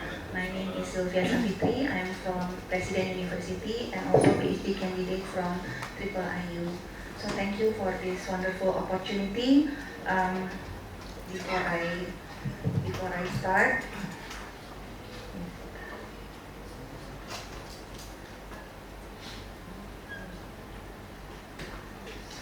Before I start, I just want to open my presentation with neutrality is my challenge and my safe space. Why am I saying that? Because as a military wife, I live in a world where neutrality is not just a choice, it is also a duty. I cannot post support for any candidate in any election. And while there is a challenge, it also gives me a unique vantage point, a safe space to observe, reflect, and understand how political emotions unfold online. So my presentation is the Instagram battle, effective polarization, and fan culture in Indonesia 2019 and 2024 election. Next, please. So why this matters? Polarization is here to stay. So from the illustration, I have like two posts from the Instagram that long after election, the polarization is still happening. First, if you see the picture Amini, I forgot. This is the statement that please stop boycotting once the supporter who choose Prabowo, which is influencer, celebrities, they have like a movement, boycott the influencer that used to be supporting Prabowo. So any product, any commercial that related to the influencer, you have to boycott them. This is long after the election, of course. And then the second is in Pilkada, after the presidential election. Also the movement that coblos semua, so you have to vote to all the candidates. So it means like your ballot is not valid. Next, please. So I'm using the theory of imaginal politics. So this is also important. Why? Imaginal politics in action. Well, we know lately that we have this One Piece from Indonesian celebration, and then the next before is so Prabowo. This is from Instagram also. The headline is the man who steals. So we know that Superman is the man of steel, but this is not the man of steel, but the man who steals the stage. So this is also like imaginal politics. I will explain after this. Next, please. So my theoretical or conceptual framework is I'm using the weaponization of social media and imaginal politics, which is basically the connection between image and politics that contribute to effective polarization. And my hypothesis is should be clear. My hypothesis is Instagram fan base amplify negative emotions toward opposing candidates or supporters, and these expressions become normalized within the group or the fan base, and this created shared emotional experience, and the outcome contribute to effective polarization before, during, and after election. Next, please.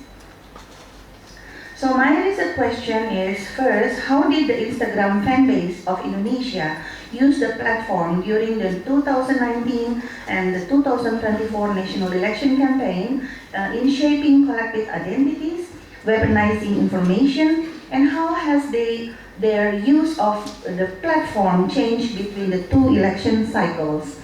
And the second question is, what are the manifestations of effective polarization and the weaponization of information within the Instagram fan base of key Indonesian politicians like Jokowi, Prabowo, and Anies during the election campaign 2019 and 2024. Next, please. So my aim, my objective is mapping the virtual landscape of political communication on Instagram, identify patterns of fan-based behavior in online interaction, explain how political hate campaigns are carried out within these networks. So it emphasizes that the study does not aim to resolve social conflict, but to understand dynamics. So my study is not panacea of the hate. Next, please. So here, I'm using the affective polarization from Iyengar, Sood, and Lelks. So people are not divided not only by ideas, but also by identity, religion, and emotion. Affective polarization is more than just people disagreeing, it's turning neighbors into enemies. If you still remember that it is not only politics, it is beyond politics. The affective polarization, if you remember, family can break up, neighbors can suspicion each other, individuals only hang out with the person who has the same belief. And as long as I remember, I also unfriend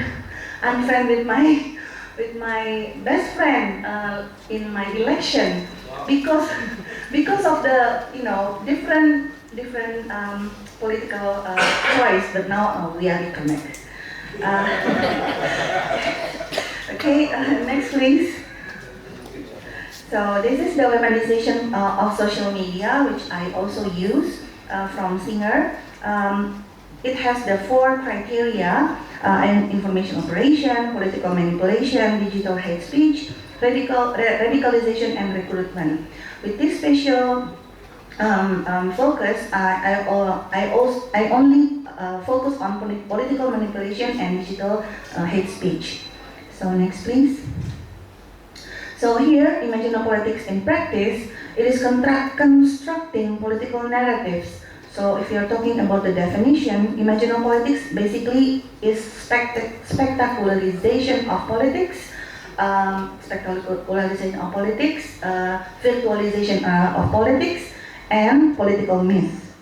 And here, the real example that maybe still persists until now is application of imaginal politics in Indonesia anti-communist movement. So here, the military and government perpetuated the image of communist threat to manipulate public fear despite no real threat existing. Next, please.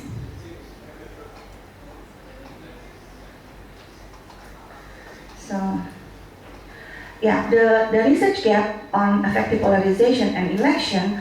Most of the research using quantitative. Although quantitative is very useful, especially when we are talking about big data.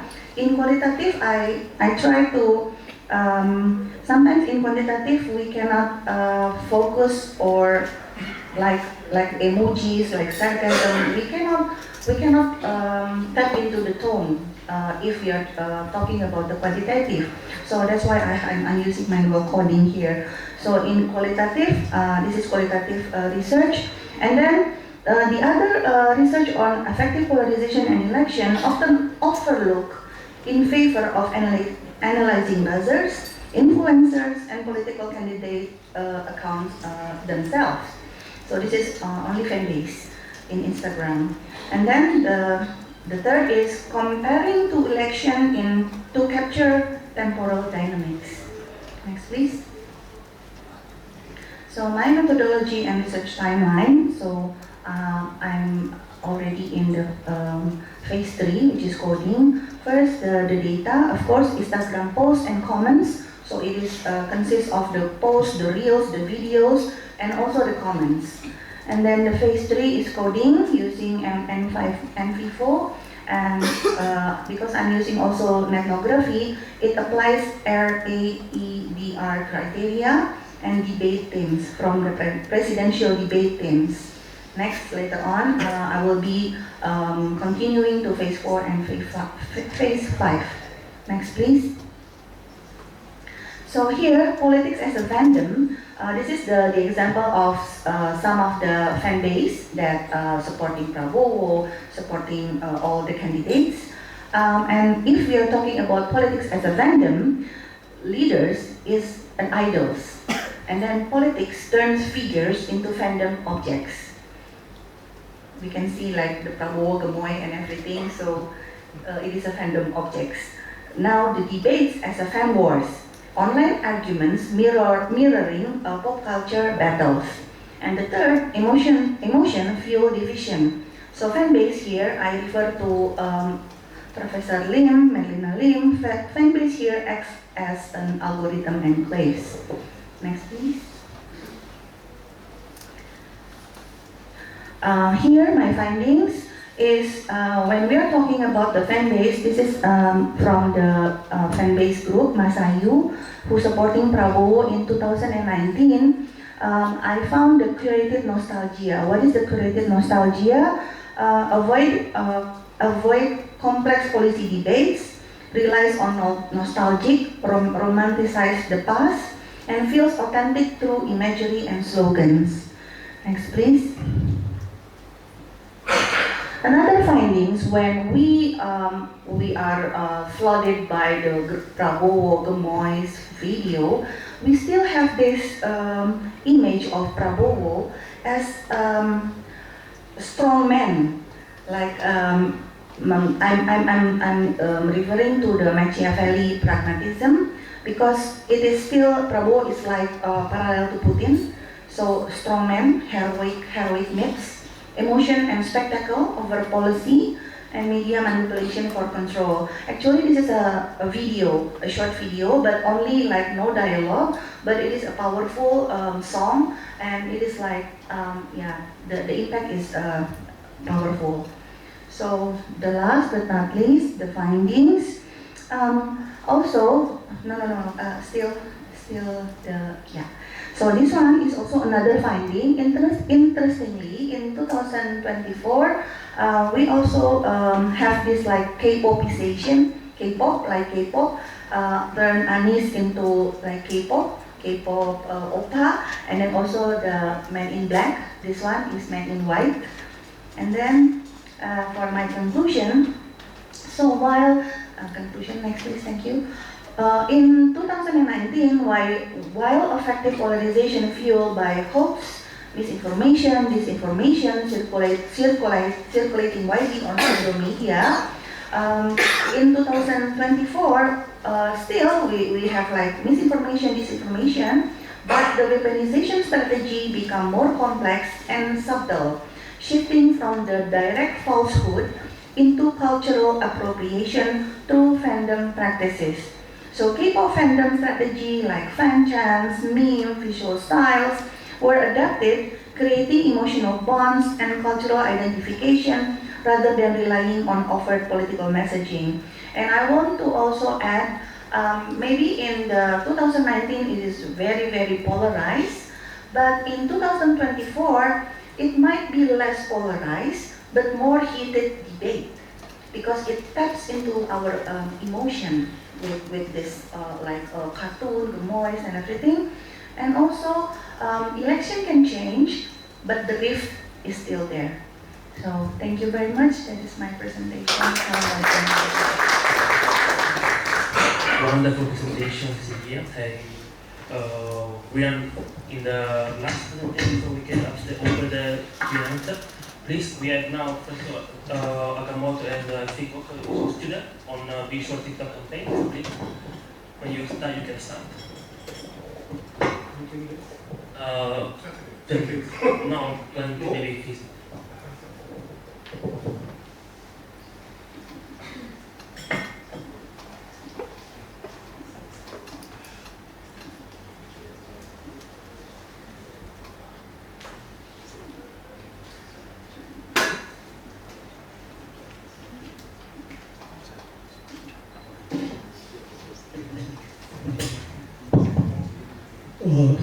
Thank you very much for inviting me to this very interesting seminar, especially very host and Vijaya. Thank you very congratulations for being vice selected. And also Pataki, thank you very much for the invitation. And today we changed the title of our presentation. So now our presentation is Visual Anatomy of TikTok Politics in the 2024 elections. And this is done together with Genta Kuno-san and Yete-san. Genta-san is a special data scientist and also field worker, and Yete-san from Myanmar is a computer scientist, especially of the visual analysis. That's why it's really important to have him, even though he has never been to Indonesia. So I asked him or solicited him or forced him to conduct this research, even though he doesn't know anything about Indonesia. So my focus today is solely a bit different from the main topic in this seminar. Not the actors who created and disseminated TikToks during the campaign, but focusing on the contents of the TikTok related to the presidential campaign. So first question is, what visual characteristics do viral TikToks have? And it is done by contents analysis manually. And second, what visual characteristics do TikToks have in general? It's done by Yete-san using computer vision-based visual analysis. As we already know, Indonesia is the largest TikTok users in the world. Amazing. So that's why quite influence. TikTok is quite influenced, but it is not limited to Indonesia, but it is also TikTok is also important in the Southeast Asian countries' politics, as explained presented before. But also TikTok is now becoming important even in Japanese politics. It's really interesting. So far right-wing party got many seats partly because of the TikTok. But today, of course, my presentation is about the Indonesian presidential election, and I don't need to expose you to again the dancing rubble again because you did it. But another point is another focus is the vice presidential candidate. He emerged as Naruto, right? He did cosplay in the official vice presidential debate. It's really surprising for me. That's why I had no choice but to read all the Naruto comics. Do you know how many comics, how many volumes Naruto have? 71. It took 2 months for all the people to read all of it. So it's kind of election is becoming a like of entertainment through TikTok and dancing matters that you mentioned. That is the question. And in order to understand this, we need to conduct a kind of quantitative but also qualitative analysis of TikTok. And the voters, 23% of the total voters belong to Gen Z and 34% belong to millennial. That's why it's really important to utilize TikTok to get the support. And if you look at the exit poll, younger generation voted for Prabowo. And social information for Gen Z is social media, especially now visual social media such as Instagram, TikTok are quite important on the source of information, the general matters, but also on the political issues too. Short video is becoming quite important politically, as you know.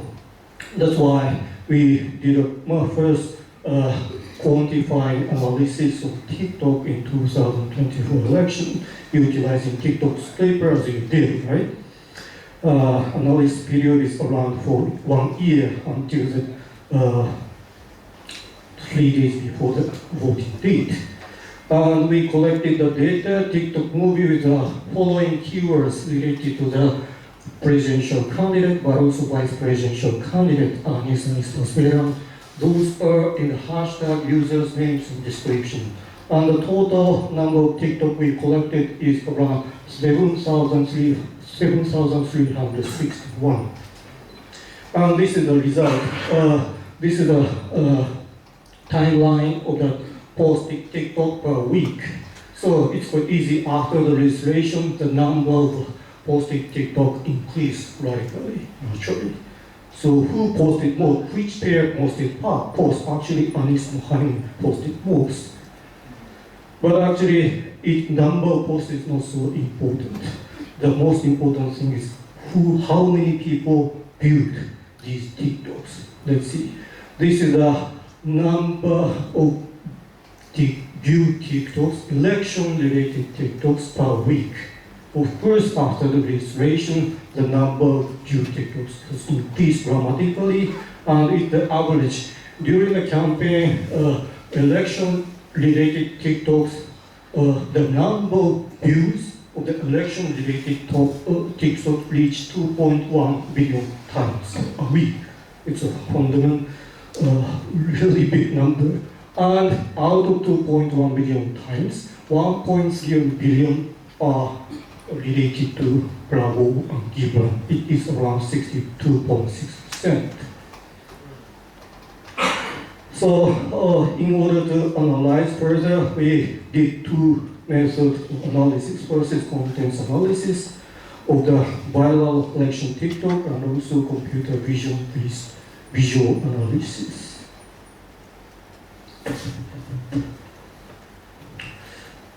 This is the result, starting the most viewed TikToks to the less viewed TikToks. And it's really clear long tail distribution. It's quite common for any social media pattern. And we decided TikTok viewed more than 10 million times is considered to be a viral TikToks. And we have 353 TikToks are considered to be viral TikToks related to the election. And it is around 4.85% of the total election-related TikToks, around 7,000. And if you look at the number of views, the number of views of these viral election-related TikToks is around 37% of the number of views of all the election TikToks. And we analyzed these viral election TikToks. And this is the result. Out of 353, 210 are quite clear about which pair or which presidential candidate or which vice presidential candidate support. So out of 210, 80 videos clearly support Prabowo, but interestingly, 50 supported Gibran clearly.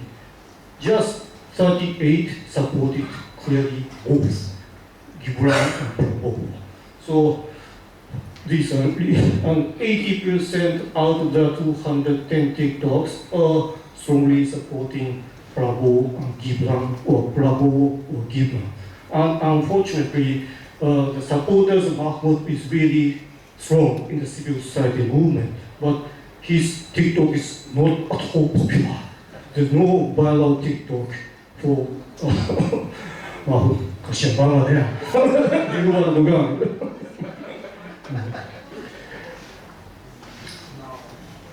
And this is the most viewed TikTok. Of course, dancing.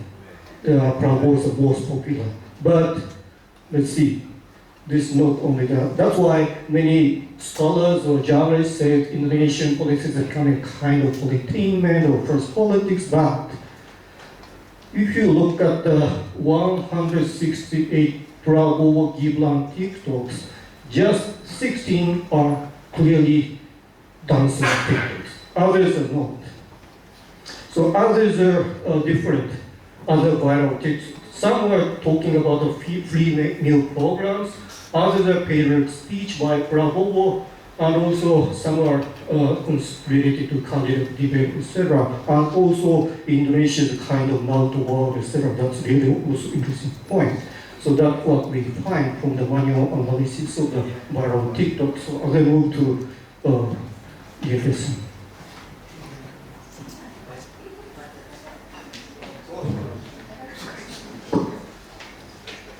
Thank you very much, Komodo Sensei, for your kind invitation. My name is Yetet, and I'm now affiliated as a postdoc research associate at Curie University. So I'm now working together with Komodo Sensei with this computation-based visual analysis. We use this approach to complement the traditional analysis that costs a lot of time and difficult to scale and cause the inconsistency. So our purpose is to extract the pattern from the vast quantity of videos. We use two core technologies: detection to localize the phrases in the images, and recognition to extract the facial attribute information. Specifically, we will recognize 4 attributes: identity, age, gender, and emotion. This is the overview of methodology. From the TikTok video, we extract the images with the 1 frame per second. And then we will use the model for face detection, and then use another deep learning model for the facial attribute recognition. This model can connect the images and text, so we need to provide some text prompts. We don't use the ready-to-use model, but we fine-tune this model by customizing with our own data set. So the next step is to predict the image level for the 4 attributes, and then followed by the video level summarized to check the main character, dominant age, gender, and emotion in each video. These are the prompt structure for the 4 attributes. For example, in this face prompt, we use the template, a face of the politician name, and the gender separate 2 groups, each with the 5 groups and the emotion with the 8 groups. As for the model in the model overview, we use 2 models, face detection and the face recognition model. Face detection model can find the objects, in our case, faces in the images. It can also detect the faces once very quickly. And the other model can understand the connection between images and text by providing these face images. This can provide the prediction for 4 attributes. And here, for the fine-tuning result, we collected a total of 1,000 images from the web, not only from the TikTok, but also from the other social media, especially 50 images each for 20 popular politicians. So the baseline model, the pre-trained model only got the identity recognition with 46.7%, but our model got 98.8% for the 1,000 curated images.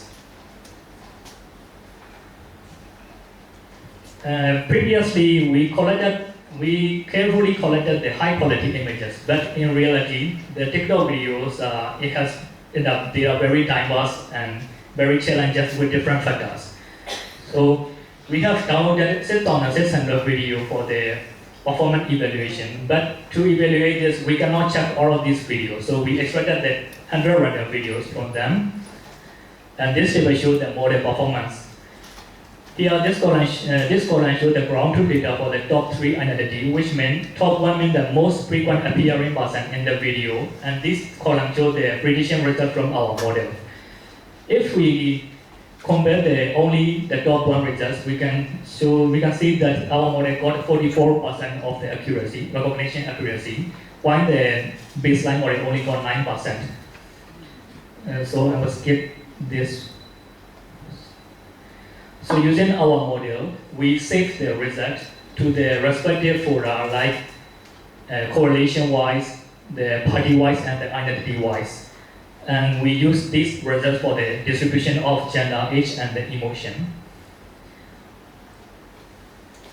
So this slide shows the video distribution result. This chart shows there are a total of 6,600 videos. Among them, the probability brand dominate the video with 45.8%, while the other 2 correlations show only 90%.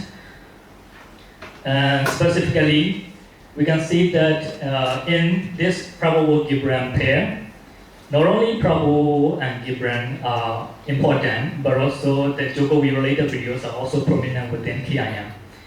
And if likewise, the Nagawati related videos are also influential within KSP3GP. Regarding the gender distribution, the results showed that the male dominated across all of the 3 correlations, with the 0.8% only for the female representation. So we can decide that political TikTok content is mainly influenced by the males. So this is for the age distribution. We can see that the middle age dominate all of the correlation, while the Gibran attract the youth audience and the Prabhu attract the elderly audience. Likewise, for the KSP3GP, the Mahfoud attract the more elderly audience. And for the emotion, neutral is the dominant emotion across all these ones. So to conclude, to summarize this research, this analysis is based on the video distribution of 6 major candidate-related videos, which have 4,063 videos. And this column shows the distribution of videos among them. It shows that probability brand predominate the video distribution, of course. And then we also check for the other representation for female youth audience and the other emotions. And from this table, we can hypothesize that the TikTok campaigns on the 2024 election, it was mainly driven by the constant posting of the TikTok video, not only by the candidates, but also by the other supporters. And then Prabhu Gibran pair the youth target contents are also very important. And for the emotion, we can see the image Muhammad, but they frequently show the happiness emotion. So this is also very important. Yeah, this. Okay, for the future investigation, we would like to expand our analysis for the more politicians. We only use the 20 politicians now. We have collected 50 politicians, and then we will fine-tune with the other models to improve our model. And then incorporate for the semantic visual analysis that can detect the memes, dancing videos, the AI-generated personas or the deepfakes as well. And finally, we will integrate the current visual analysis with the other multimodal like text and the speech recognitions. Thank you very much. So from now on, Okamoto Sensei will conclude the talk from the who of you.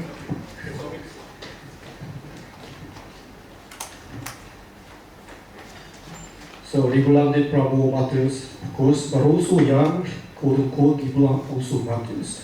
And different from the Philippine politics, there's no nostalgia, no viral or TikTok regarding the Suharto regime. And also, dancing TikTok is just a part of the viral TikTok, as I mentioned earlier. And as Yetete-san mentioned, severe gender inequality in visual appearance. And future perspective, when we think about a positive future in the TikTok world, youth can be appealing to the TikTok world, not Gibran, but other youth. And but also one question is whether if popular in TikTok, it leads to the popular in the election. It's not quite clear. There's no causal relationship yet. And social media is emerging as a new public space, but as mentioned earlier, it is owned by oligarchy platform companies. It's always a problem. And also, when we think about the popularity of short video culture, it might lead to kind of the end of text culture or not. This is a serious matter actually, because if we are exposed to the short video, more dopamine get released, right? So we are more happy with the short video. That's all. Thank you very much.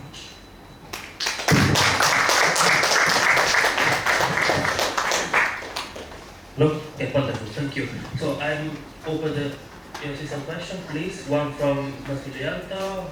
Okay, I got 3 questions from Mas Wijanut and Ward.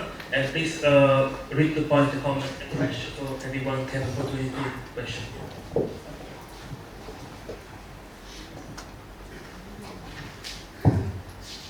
I have a comment to Pak Okamoto and team. To my friend Salvatore, I already made my comment before. So,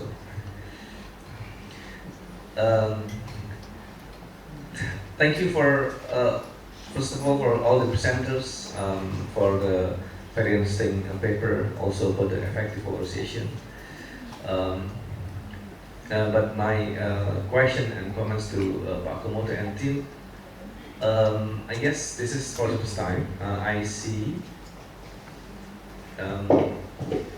the attempt to really measure how massive actually is the TikTok used by the Prabowo camp. I remember in February 2024, 8 or 9, I forget the date. I was interviewed by the Economics Intelligence Unit about the use of TikTok in Indonesia. I got response back then that it's very massive.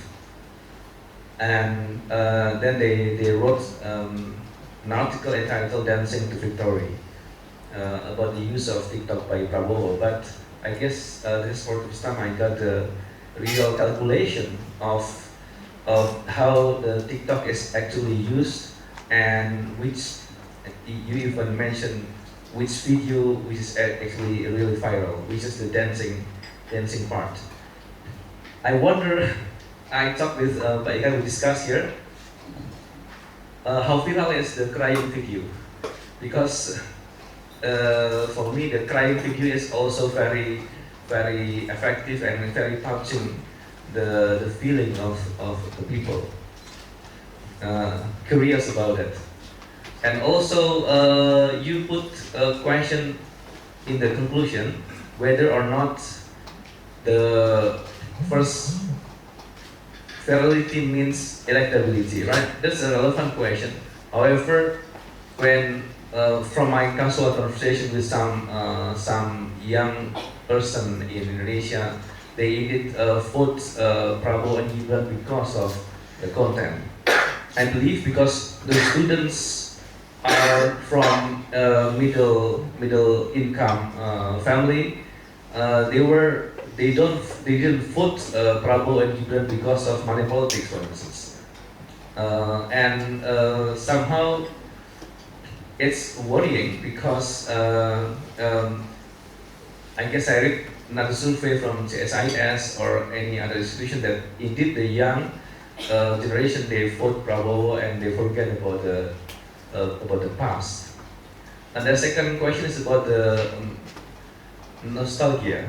It's not nostalgia, but you mentioned, but actually the production of content that is so massive.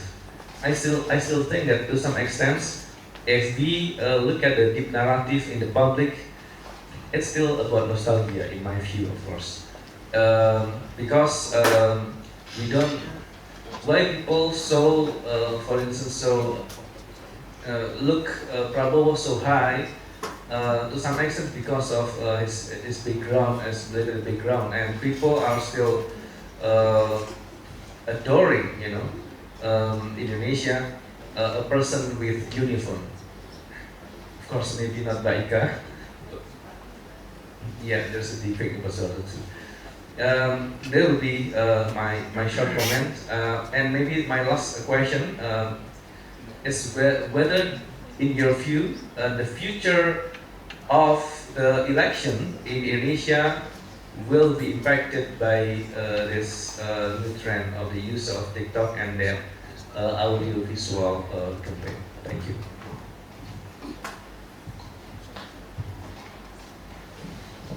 Thank you so much for the opportunity. I would like to ask him to Mr. Akamoto and me. So the first is, basically I'd like to ask him this issue also to Professor Yatun previously, but I do not have plenty time to do that right now. I think it is connected to the using of the TikTok during the Prabowo campaign, and also you also mentioned about Bongbong Marcos at the Philippines.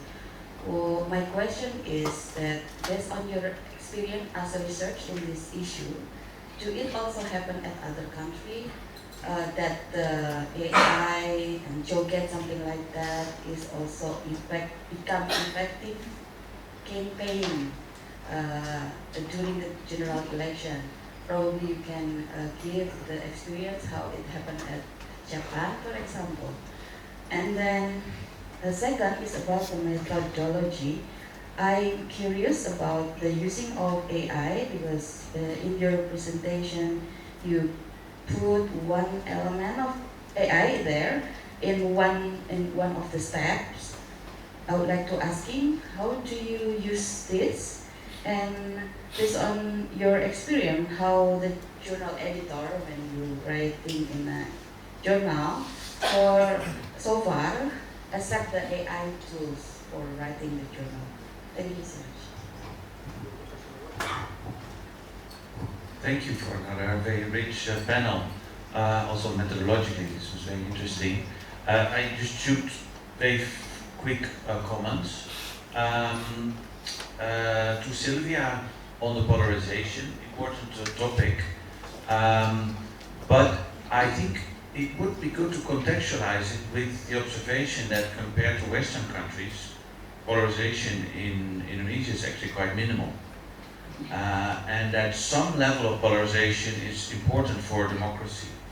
It indicates conflict, debate, disagreement, and with disagreement comes accountability, because you have people evaluating what the rulers are doing. So I think it would be interesting to say what kind of polarization is negative, or what you see. You can have like, I don't want to talk to somebody who's supporting another candidate. That's kind of negative kind of polarization and effective. But you can say, I'm so angry about the president's policies, which is a positive, it's a constructive kind of polarization. So I thought maybe it would be good to spread out or to distinguish different forms of polarization. That's the negative part of it. To Okamoto and students' paper, I thought this was fascinating methodologically what you could do and where this is going. I was wondering whether this method could also be taken up for a question that your presentation evokes, which is if short videos become so dominant as a campaign tool with 2.1 billion views per week, what's the effect on political discourse overall? What people talk about, how they talk about. And here I wanted to link with the previous papers. Does it suggest that TikTok in itself, its dominance, that we move away from policy consideration in general and more to this kind of ambient propaganda that Yatun highlighted, that people are just engaged in feelings about the candidate and are seeing clips that just show the feelings and not Prabowo wants these policies and Anis wants these policies and they're good because, etc. So curious what the balance is between a TikTok video portraying a feeling and one that conveys policy views. And the same, what would be the effect, looking at Sylvia's paper, on polarization? How many of these clips are actually polarizing in some sense and doing what Salvatore says, negative campaigning, creating contrast between candidates and displaying some sort of differences. My hypothesis would be that actually how TikTok is used is very little negative campaigning, at least among the viral ones. And that's the third one. Your selection of the viral ones says something also about the reception of the videos. So you pick videos that people like, but that doesn't necessarily say something about the strategy, that they might have tried a lot of negative campaigning, but finding that it didn't go viral. And I have a feeling in Indonesia in general, there's such a dislike for conflicts that the viral ones are the neutral ones, which is in itself an interesting finding. So there's looking more like questions about what comes out of your thing. And the last one to Salvatore, very quickly, basically the same question actually to Sylvia. Some negative campaigning is a positive thing for democracy. It's about your policies are not working, we need accountability. It's like about boosting accountability, evaluate what politicians are doing. But the word negative campaigning has a negative connotation in itself, which kind of blurs the analysis a bit. So would it be possible to distinguish positive negative campaigning and negative campaigning, if you know what I mean? Positive in the sense boosting accountability and thinking about how good politicians were functioning, and negative you think you would distinguish also with the directional and effect, but I didn't get how that related to policy evaluations.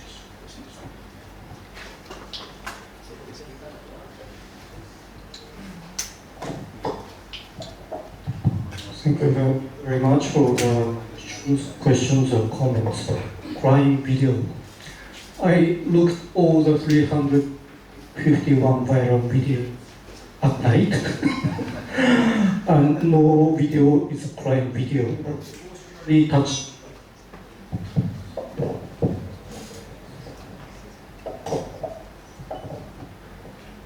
Emotional video, some example, Bravo met the ex-wife in the gay endorsement ceremony, and it's with some touchy music, the kind of video we found. But I don't know, maybe he found from all the video he analyzed, later he'll explain.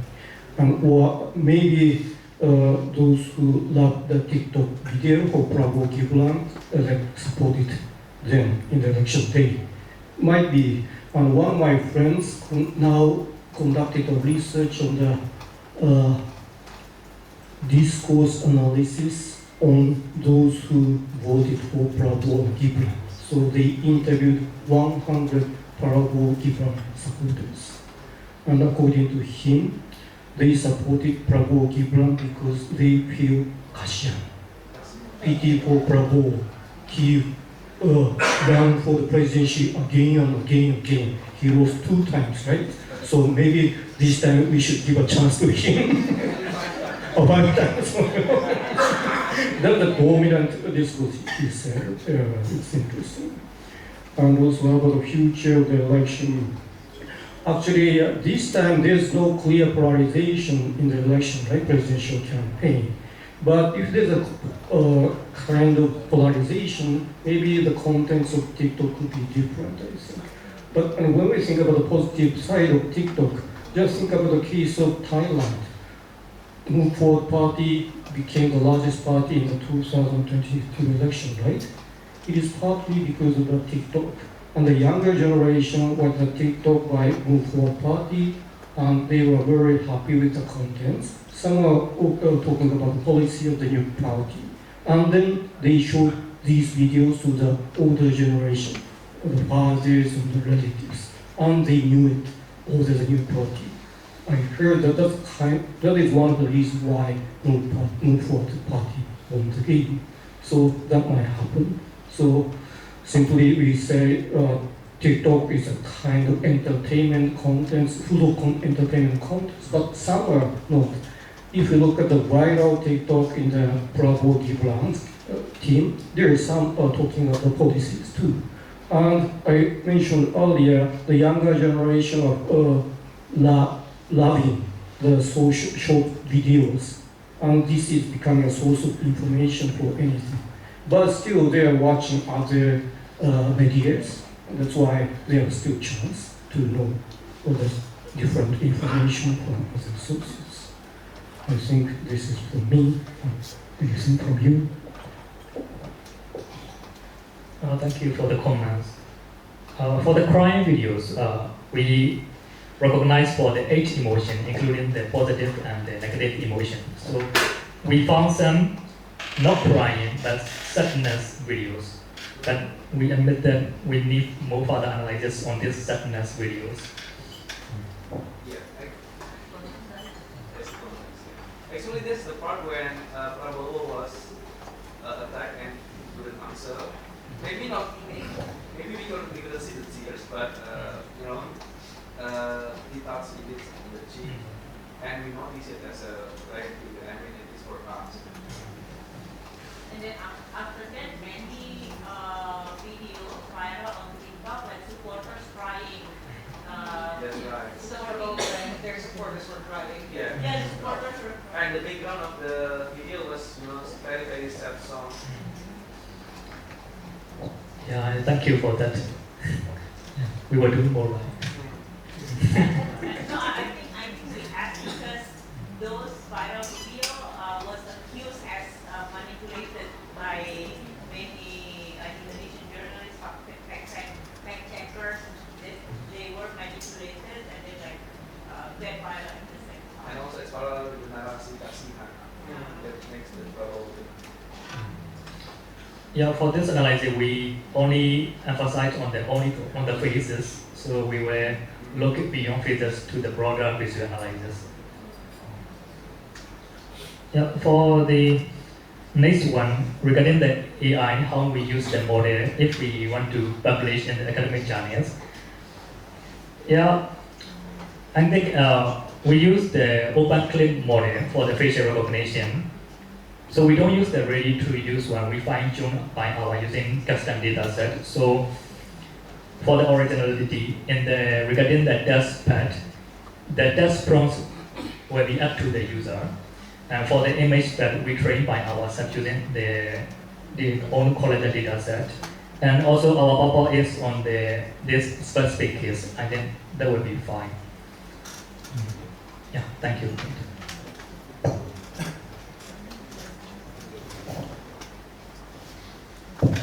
Okay, thank you, Professor, for your valuable feedback. So I just want to explain that because I'm focusing on imaginal politics, which is like focusing on spectacle over the substance. So most of my findings is they don't have like the fruitful discussion, right? Because of the image. The image doesn't invite you to a healthy debate, but instead it will invite you to pick a side. Which one? So it is like us versus them. But interestingly, a few of my findings, because it is from 2019 to 2024, it is surprisingly in the 2024, there is an image, if we are still remember about the image of peringatan darurat, which is the blue sign, and yeah, like the TVRI in the past. So the counter image is Indonesia baik-baik saja, using the same template like TVRI in the old era, and I found it in the discussion, it become an enriched discussion. It is like issue or value-based polarization, but it will invite you to a healthy debate. I understand that because in the social media you don't know each other, you can attack easily because like anonymous and everything. But this finding is like refreshing because it invites you to some extent unhealthy debates. So it is, yeah, like you said, thank you about the positive of this polarization. It is like a logic or not only a purely emotional debate. So thank you very much. Okay, thank you very much for the comments, Lord. Yeah, I think this question has been one of lingering question until today for me, and the main reason was actually because the concept has been around in Indonesia, which about negative campaigning, which has different interpretation when we see in the literature. So I tried to find a sort of safe place where the baseline could be base definition could be applied to any forms or types of attack. So I start with attack campaign as a baseline. So attack campaigning could happen in the context of truthful information, disinformation, factual, against character, the image, or against policy issues. So this, I think, a good baseline. Because if we go directly to saying that, like in Indonesia, black campaigning is something that's not fact-based or false, some would disagree. A great example of this debate has been the case with former governor of Jakarta, Ahok, Basuki Cahayapurnama. He was accused of blasphemy because he made this statement during the campaign in Pulau Seribu. I think everyone is very much aware of it. Should we call it negative campaigning or black campaigning against Ahok? No, it's very difficult to find everyone on the same page. So I try to, as I said, propose a more safe concept with attack campaigning as a category, as a baseline, and then we can propose subcategories of attack campaigning as I showed you, which are negative campaigning and black campaigning. So attack campaigning consisting of two types, negative campaigning and dirty campaigning.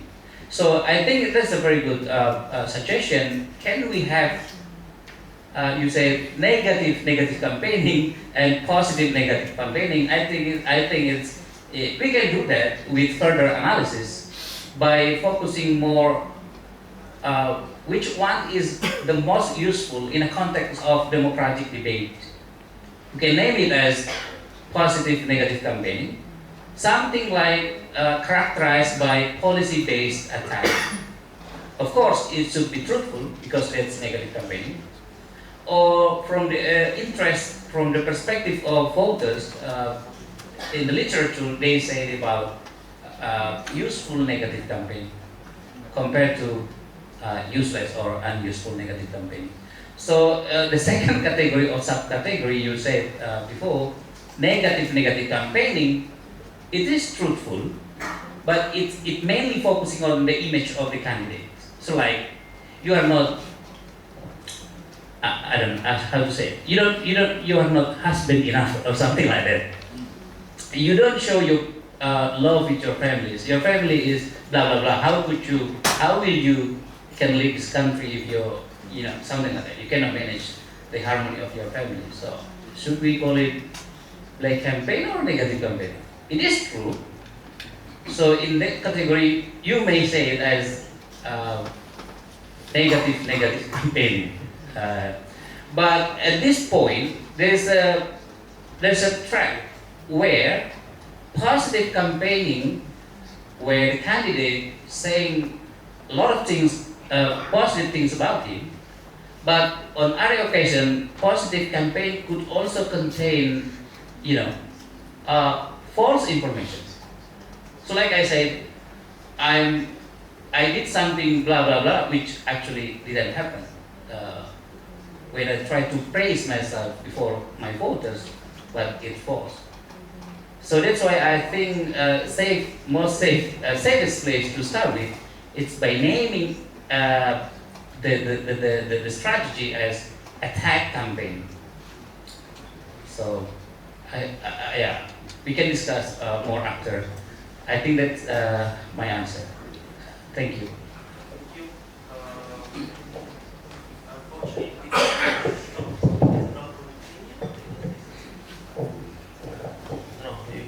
It's a very important question. It's very important.